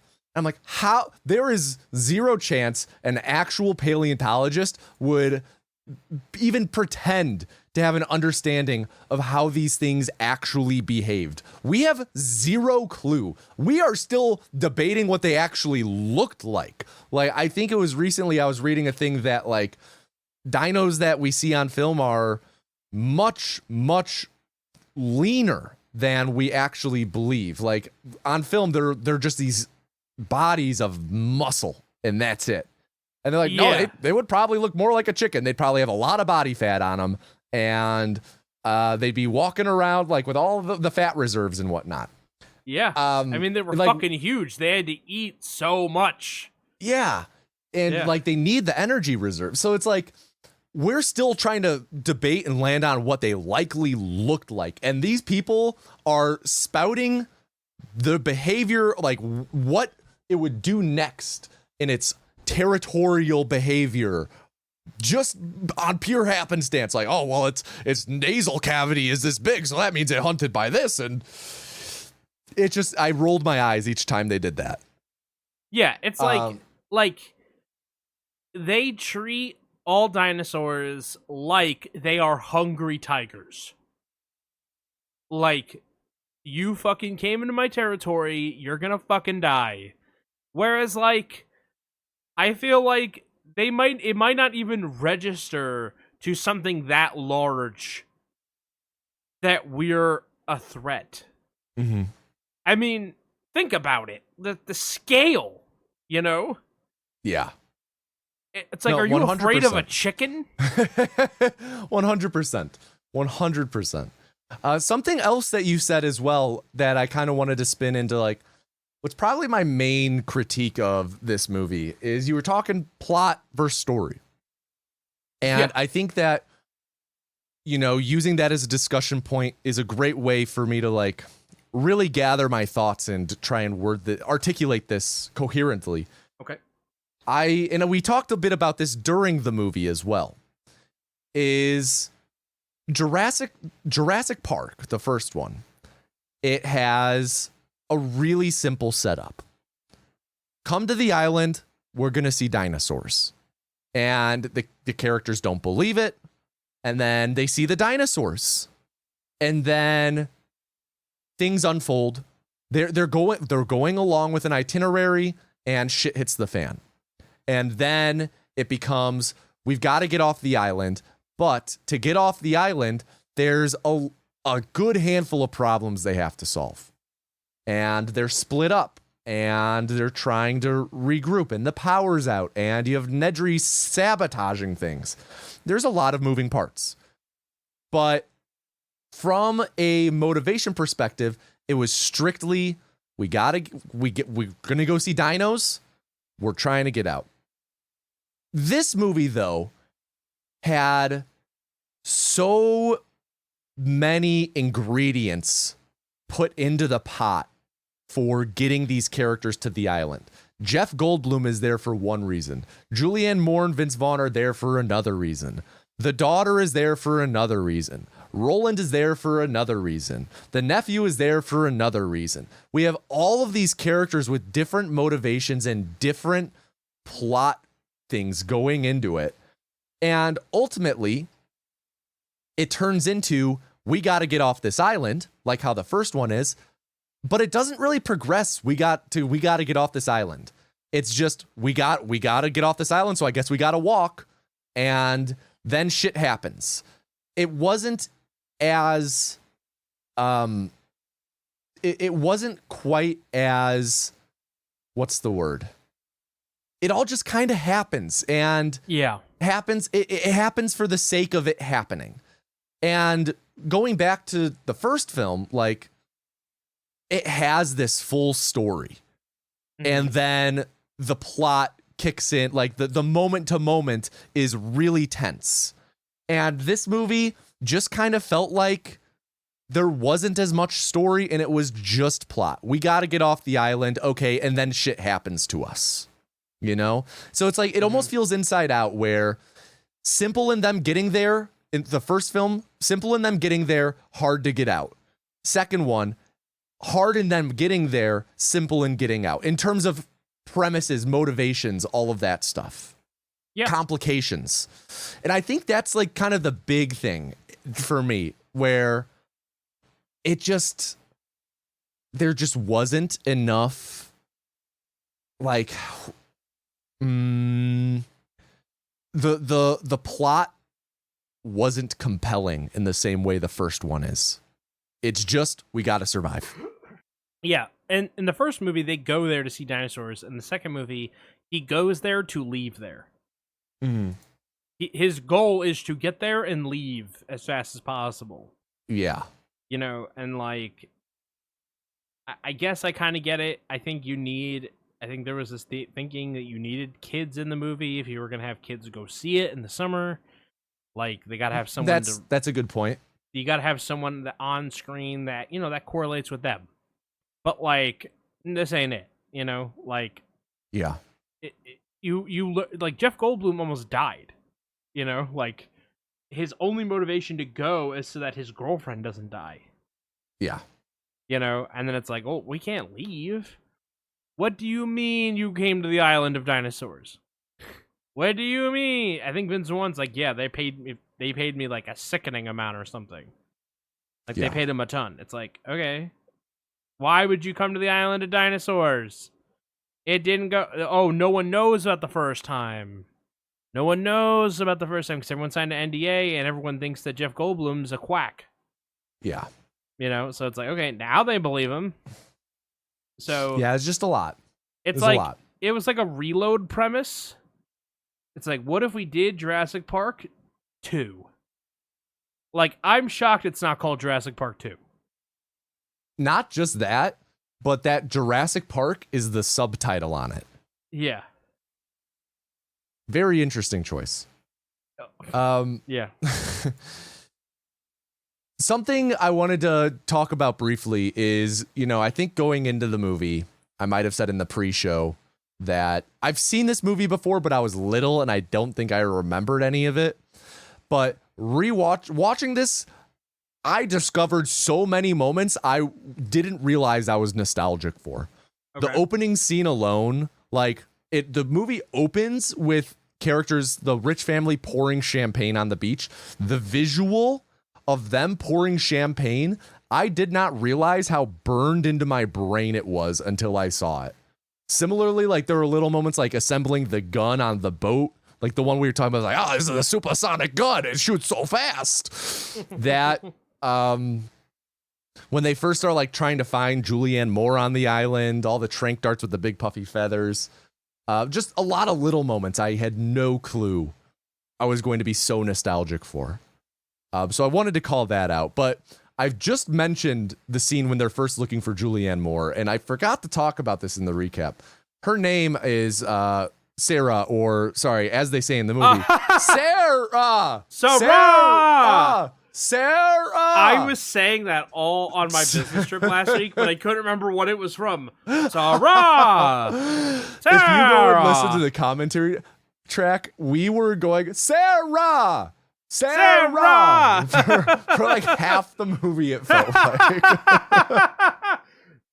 Sarah! Yeah, that's how he said it the entire Sarah! It's like... Why do you say it like that, Jeff Goldblum? Why? Oh, yeah. Life finds a way. Yeah. I wanted to talk a little bit as well. We found that funny in the movie, of course, but this movie did have a fair few attempts at humor.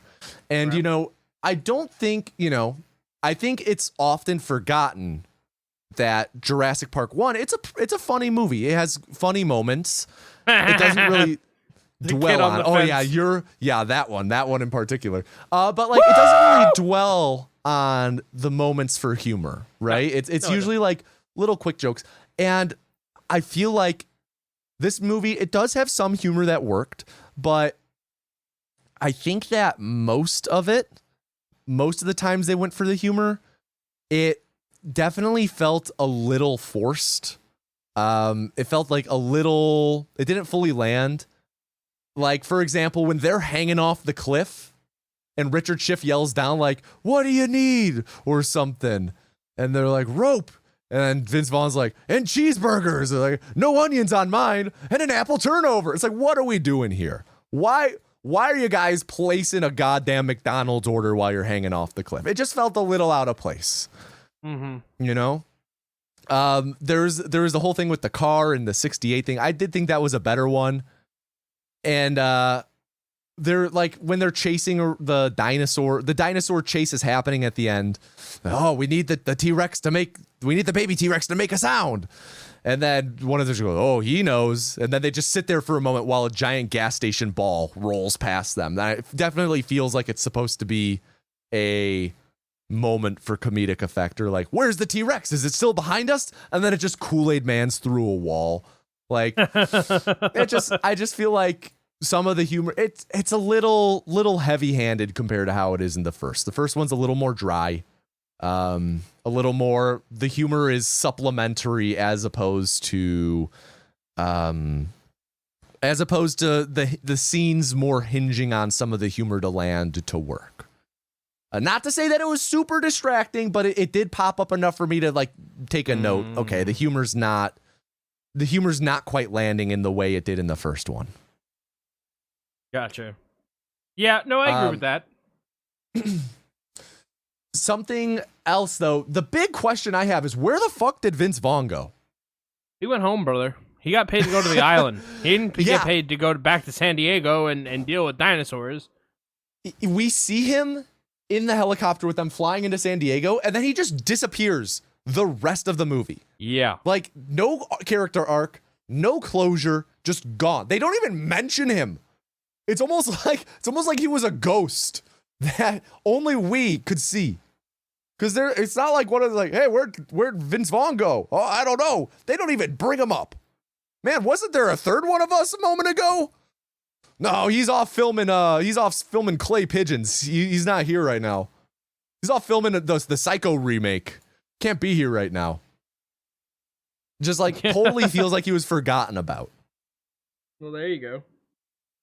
I have just a couple more questions or things I wanted to bring up.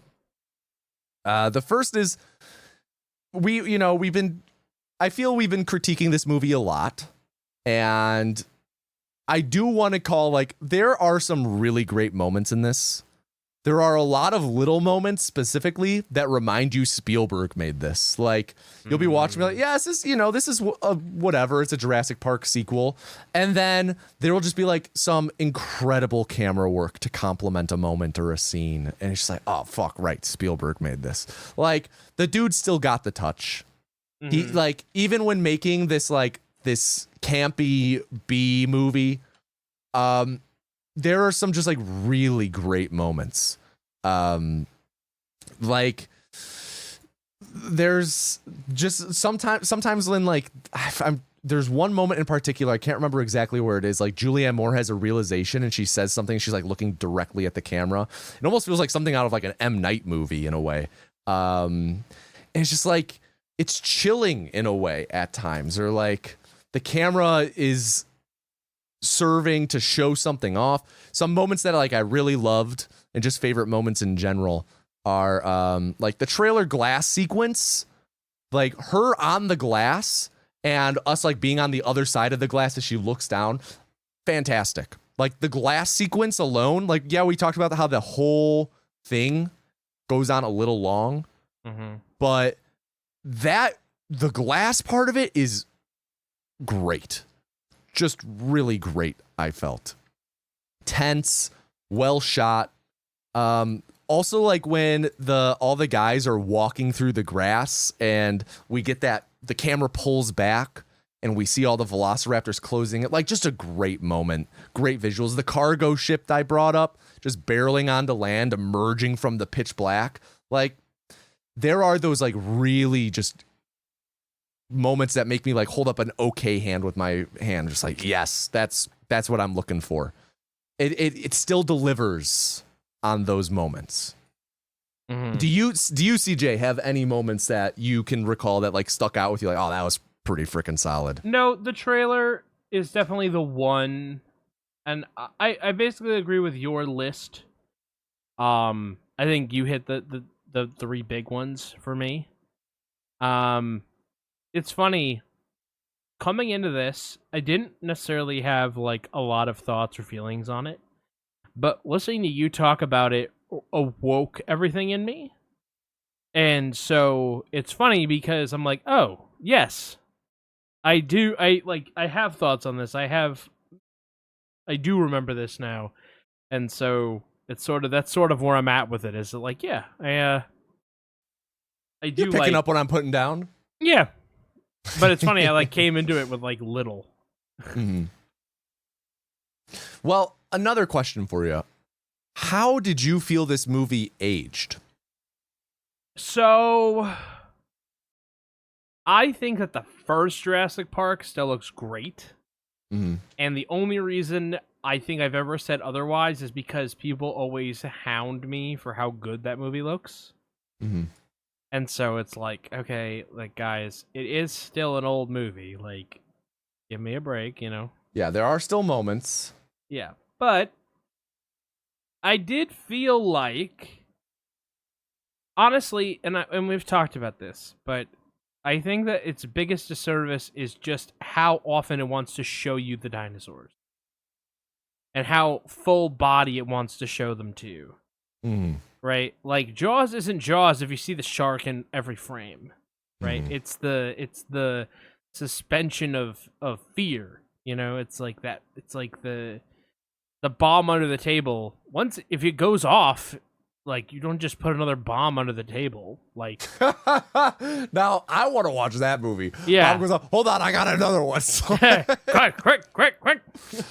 But yeah, no, I just like, I think that visually, the practical stuff still looked really good. I felt like when they're able to like do stuff like the tent that you mentioned earlier, right? Good. When they like show you the full thing, I think at one point I said like CG, and it didn't feel bad, but it felt like obvious.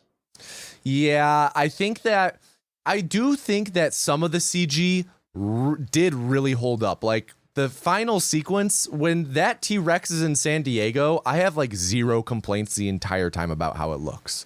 Something about like the darkness, the wetness, it just really works with presenting these dinosaurs in a convincing and good looking way. But especially any time, and you know, it's of course no secret that often bad CG is hidden or masked with scenes that are dimly lit or raining or anything to, you know, kind of obscure the CG and make it harder to see. That typically will help with CG being more convincing. Yeah. And, you know, I think in the first film, there are moments of CG where, you know, it's in broad daylight where it's like, yeah, it doesn't look great. But there are other moments in broad daylight with the full body dinosaurs in the first film where it looks really good. And I feel like this one didn't really have any moments of the CG dinos looking good in broad daylight. Anytime, especially when we first got to the island and there's like Stegosaurus is walking by, like, didn't look great. I thought the CG in particular for those parts looked more like it was from the 90s than the first one did. Like you said, and like I talked about earlier, though, the practical, just chef's kiss. Yeah. The tent scene, fantastic. I thought during the trailer scene when they're bumping it around, looks fantastic. When they're running around freeing all the dinosaurs in the camp, like all of those dinos in cages and whatnot, when they're up close to them, are practical. Looks incredible. No, so I agree. I'd say generally aged really well, though has a few sore spots, a few more sore spots than the first. No, I can get behind that. Totally. So, another question. CJ. Yep. Did you find this movie scary? No. No. Were you surprised by that? No. No? Why not?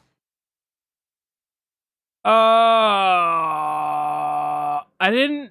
I lived through the first one, and I thought this one didn't do any of the things that the first one did to be scary. Okay. Now, I remember it when we watched the dinosaurs in front of you the whole time. Okay. When we watched the first one, I remember you saying that it got a little close to being too much at times. A little bit, yeah. But it's the same thing. It's the tension. It's not the rock going in the water. It's the stillness of the lake before the rock goes in the water. Right? It's not the dinosaurs eating people per se. It's the anticipation of it. And then they do it. This movie doesn't do that. Like, I've said this exact story on the list before. It's funny that it's Spielberg. Spielberg said that because the shark puppet in Jaws didn't work, it forced him to be a better director. If he could have shown the shark puppet the whole time, he would have shown the shark puppet the whole time. But it made him more like whatever. I don't remember the quote. It made him more like Alfred Hitchcock and less like Roger Corman. Right? If he could have shown the puppet the whole time, he would have. Jurassic Park, you're limited, right? It's the same thing. You're limited by scale, by budget, by practical effects, by computer generated effects. You're limited by that, and so like you have to create suspense in a different way. And so in the Lost World, they don't do that. They're like, here's our giant fucking puppets, woo! You know, like, at no point is it like, oh, be careful going around that corner. Like, it doesn't happen. So, I was not scared. Well, good. I'm glad. Maybe this is like a frog in boiling water thing where your tolerance is rising and you're not even realizing. Ooh, maybe. Maybe one day we're going to be covering some scary movies. Ooh, maybe. Is this how it happens? Yeah, the Jurassic Park to horror pipeline. Yeah. One more question. Could you get done a Lost World Jurassic Park? Who am I? Okay, you get on the island, and you have a daughter there with you. So you're Jeff Goldblum. Yep. You get on the island, and let's say I don't feel like Jeff Goldblum does anything. I don't feel as though most characters do things. I feel like this movie is a little bit of a cheat code because the only thing I have to do is climb a rope. Okay, how about this? Here's where the hypothetical starts. You're in San Diego. Oh. T-Rex on the loose. You know where baby T-Rex is located. And you got to lure the T-Rex to the harbor. Nah. No? No. Why not? I feel like I'm going to get eaten. Even if you have the 68? I'm pretty sure. I can't drive a stick. Okay, fair enough. That's why. That's why I can't do it. I can't drive a stick. That's hilarious. All right. Well, how about then we ask the most important question. Is the film okie dokie? You want to go first or me? I am going to say that the film is okie dokie. I don't find anything just wrong with it. Like, it's not offensive. It just is. It just exists. It does nothing to surprise or shock me. It just exists in the world. I feel like it's a solid 7, and we've watched worse things on the show, so I'm going to put this as it is okie dokie. All right. Very nice. I am going to say that, I really hate to disagree. But you're going to disagree? I'm going to say, yeah, this film's okie dokie. Okay. I'm about to say, the tenor of our conversation was such, yeah. I think kind of going in hand with what you say, like the first film, and like we've said a lot, the first film is something magical. And this can't recapture that same magic or, I guess, reverence from a filmmaking standpoint, but it still succeeds in being just a fun time with dinos. It's not, like you said, it's not egregious or offensive in any way. It's fun throughout. You get some, like, just look at what the movie climaxes in. Jeff Goldblum and Julianne Moore drive a red convertible around the streets of San Diego with a baby T-Rex in the back that's wearing a muzzle, and they're using it to lure a big mama T-Rex to a boat. Like, just saying that out loud is ridiculous. And I have a hard time that when they were making this film, they weren't aware of that. It's an over-the-top set piece. But that's the type of movie that it feels it knows it is. It's wearing what it is on its sleeve, and it succeeds at it. And is what it is a cinematic masterpiece? No, but this is like quintessential drive-in movie. This is absolutely like, oh, it's going to be perfect this Friday. Let's take the kids. Let's go to the drive-in. We'll bring a Frisbee, toss it around beforehand. We'll invite the neighbor Paul and his family over. I hear they're doing a double feature with fucking Casper the Ghost. Let's do it. It's going to be great. The kids are going to love it. Like, it feels like exactly that type of movie. And it's a fun time. It's just really fun. It's really fun. It's fun to laugh through. It's fun to watch with a friend. Not that I think you need to watch it with a friend to laugh through and have a good time out of it. But it wouldn't hurt. It's a good film. So, yeah, okie dokie. Okie dokie. All right. So, we have the Rec Room, right? Yes, we don't want to fuck this up like last episode. Last episode, we did things all out of sorts. So let's do this in the correct order. We go left to right. We were just in the film Okie Dokie room at the podium. Yeah. Now we're going into your comfortably furnished rec room. I'm always surprised by how nice it smells in here. I actually just got a new monitor, and so I put my old monitor in the rec room. Very nice. Oh, nice. Oh my God. Wait, what are these stains? Man, don't think about it. All right, Tommy. Yeah, actually, I have some great stuff to recommend to you. All right, let me hear some of it. I'm going to recommend, first of all, I've been playing this game lately. I've been playing Donkey Kong Bonanza. Really enjoying it. Ooh, if you nice. enjoyed Mario Odyssey, I think you'll like this. From the same team that made that game. And fully destructible environment. And to me, it has a little bit of that spiritual, this is a Donkey Kong 3D game like DK64, kind of like a little spirit, a little inkling of a rare game, almost like a collectathon, but not really, but just a little flavor of it. So if you liked DK64 a little bit, but not a lot, you might like this a lot. So that's my first recommendation, and I'm only going to have 2 this week, because I was out of town all last week. I have been watching the new season of King of the Hill. And I gotta tell you, the animation is really garbage, and I hate that they changed it, but I've gotten into like the middle part of the season, and that show makes me laugh. Like, just like spit out my drink. I wasn't expecting that laugh. And sometimes you really just need that. Like, it's not my favorite show. I definitely prefer The Simpsons, but I really like this new season, and I like how they did it. It's kind of like a reboot remake, and Bobby is an adult, and Hank is retired, and it's just kind of interesting. So if you're into King of the Hill, or you're just looking for someone new to check out, you don't have to have watched all of King of the Hill. You just kind of have to be vaguely familiar with the characters. I feel like you could check out the new season and enjoy it. I myself have, caught King of the Hill a lot growing up. Never really watched it, but I've not watched the new season, but I've been watching clips from it on YouTube, and it is convincing me. Every clip I watch, I say to myself, man, I really should watch this show. It seems like a really good season of TV. Yeah, it seems... It just the trailer that I saw caught me and made me want to watch it, and I'm like, cool. What's in your rec room? I've got a handful of things, so I'll just run through them real quick. First off, I already talked about this a lot earlier, and even if you're like, oh, well, it was all spoiled, everyone, you got to go watch the new War of the Worlds. Don't watch it alone. Grab a friend, maybe grab some drinks.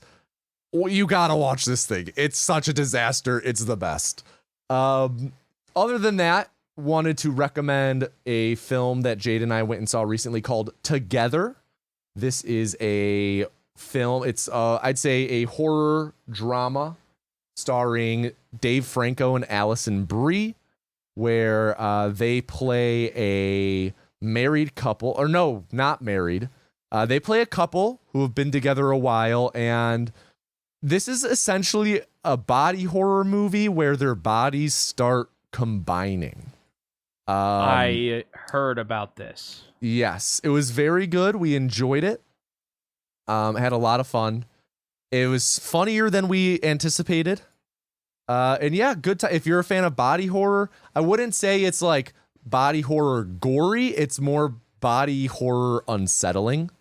Just like, you know, but not gory. So if you're, you know, body horror in one direction or the other, there's your little warning. The other film, the last film I wanted to recommend is a movie we just saw this weekend, opening weekend, Weapons. This is directed by Zach Krieger, the director of Barbarian and also of Whitest Kids You Know fame. Mm-hmm. This movie stars Julia Garner and Josh Brolin, and the premise, in my opinion, is one of the greatest movie premises I've ever heard. It's a horror film where at 2:17 a.m. on a school night, every kid in this one classroom, they all got out of bed, walked out the front door, and ran away, never to be seen again. And it only happened to the kids in this one, in Julia Garner's class. So like the opening of the movie is this night where all of these kids mysteriously at 2:17 a.m. got up, walked out the front door, ran away to never be seen again. That's the opening scene. And then the movie is just kind of like the aftermath and everything. It was really fun. You know, I'd say about on par with Barbarian. Very, very fun film. It, again, really great premise. And I don't want to say much more than that. I really don't want to say much more than that. If the premise intrigues you, go see it. I think that it's satisfying in that you have a solid understanding of what's going on by the end, in a way that many movies, when you find out what's happening, and many horror in particular, and I struggle from this, once you kind of find out and learn everything that's happening, it's either not as scary or you're left unfulfilled. And I think this is a very fulfilling horror film. Fun time. Also, again, very funny. Similar to how Barbarian is funny. So I wanted to recommend those three films, but then I wanted to recommend a fourth thing, which I don't think I've ever recommended this many things. I wanted to recommend a little game called The Legend of Zelda Majora's Mask. Okay, you've been playing Majora's Mask? I have. So I've put a pin in Death Stranding. I am going to be finishing it, but I just needed something to kind of play in short bursts on my Steam Deck. So I've been playing Majora's Mask, which I've never played before. I'm a huge Ocarina of Time fan, but somehow I've just never gotten around to playing Majora's Mask, even though I've played Ocarina of Time like half a dozen times through my life. Just never did Majora's Mask, but I'm like halfway through and I'm loving it. It's really fun. It's scratching the same itch that Ocarina of Time scratches for me. It's really, really good. So if you've somehow as well never gotten around to Majora's Mask, go play it. Go play it indeed. Yeah. But that's all for my part of the rec room. CJ, should we step out into the hallway and go to the next room over to the next time on room? The next time on room, Is, now I'm just visualizing our podcast as one long hallway with different rooms that we're moving between. I'm going to actually fuck you up too. Oh, God. So I am going to give you some agency in the direction that we go. Okay. The first option, I'm going to give you themes, okay? Okay. We can either continue in our duology on sequels. Right. It was specifically follow-ups to cultural juggernauts. No. This would be Oh, part I see. one. Yeah. Okay. Yeah. Oh, I see. This. Yeah. This Sorry. would be part Go on. one of our duology on sequels. Okay. We can have this be part one in our duology on animal behavior. Okay. Or we can do part one in our duology on landscape.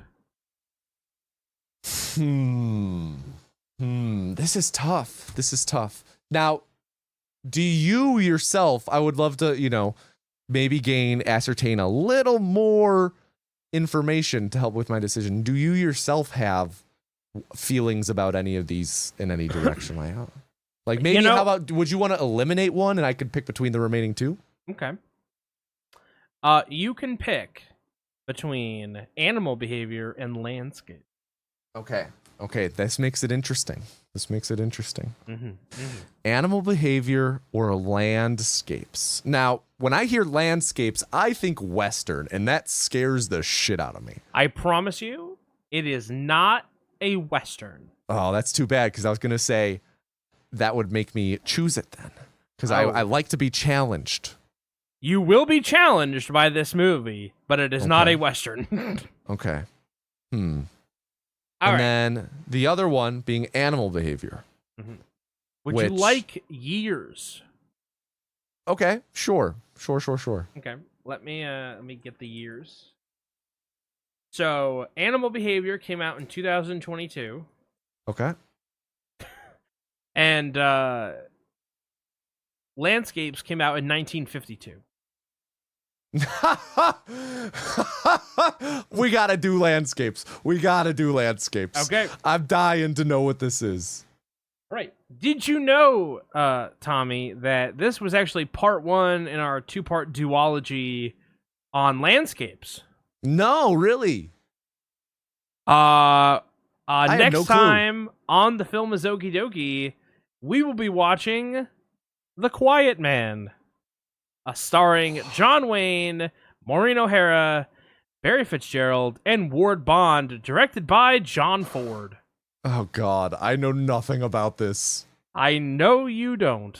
Okay. Tune in next time. All right. Bye, everyone. Oh, wait. We got shit to say. Guys. Oh, yeah.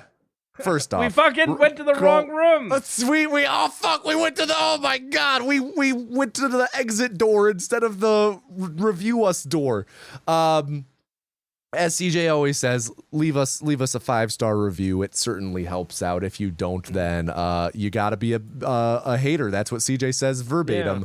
Yeah. Credit to Bomani Jones at Wave Sportsnet, formerly ESPN. Did I get that? Yeah, you're pretty close. Oh, let's go. Yeah. Waves. Oh, I see. I have not consumed a second of Bomani Jones content, but except for everything CJ has said. Yeah. Recommend us to your friends. Join our Discord server. There is a link in the description. We've been having a lot of fun conversation about our episodes there. And also, full disclosure, we originally recorded this show with a large buffer that we have kind of eaten through over the span. And we have a pretty narrow gap right now between recording and release. It's about 2 weeks, which is very current considering what we are used to of recording something almost a year in advance. So things, maybe conversation will be a bit more, bit more topical in the Discord server. Also, that buffer might change around at times. We might build it back up a little bit. We'll see. But yeah, we're pretty topical at the moment, I'd say. Yeah. So, what episode are we on right now? This is episode 25. So next episode will be episode 26, which marks 52 weeks of releases. That's really cool. 1 full year? Yeah. Which seems wrong. But yeah, that's cool. Yeah. And we can talk. I think we leave it there. We will talk more about our 1 year episode next time on The Film is Okie Dokie. Woo! CJ, who have you been? I've been CJ. And who have you been? I have been trying to be Tommy. AKA Weakest Willie, and we'll catch you next time on The Film is Okie Dokie. Now, get out of here, slugger. See ya, everyone. Bye.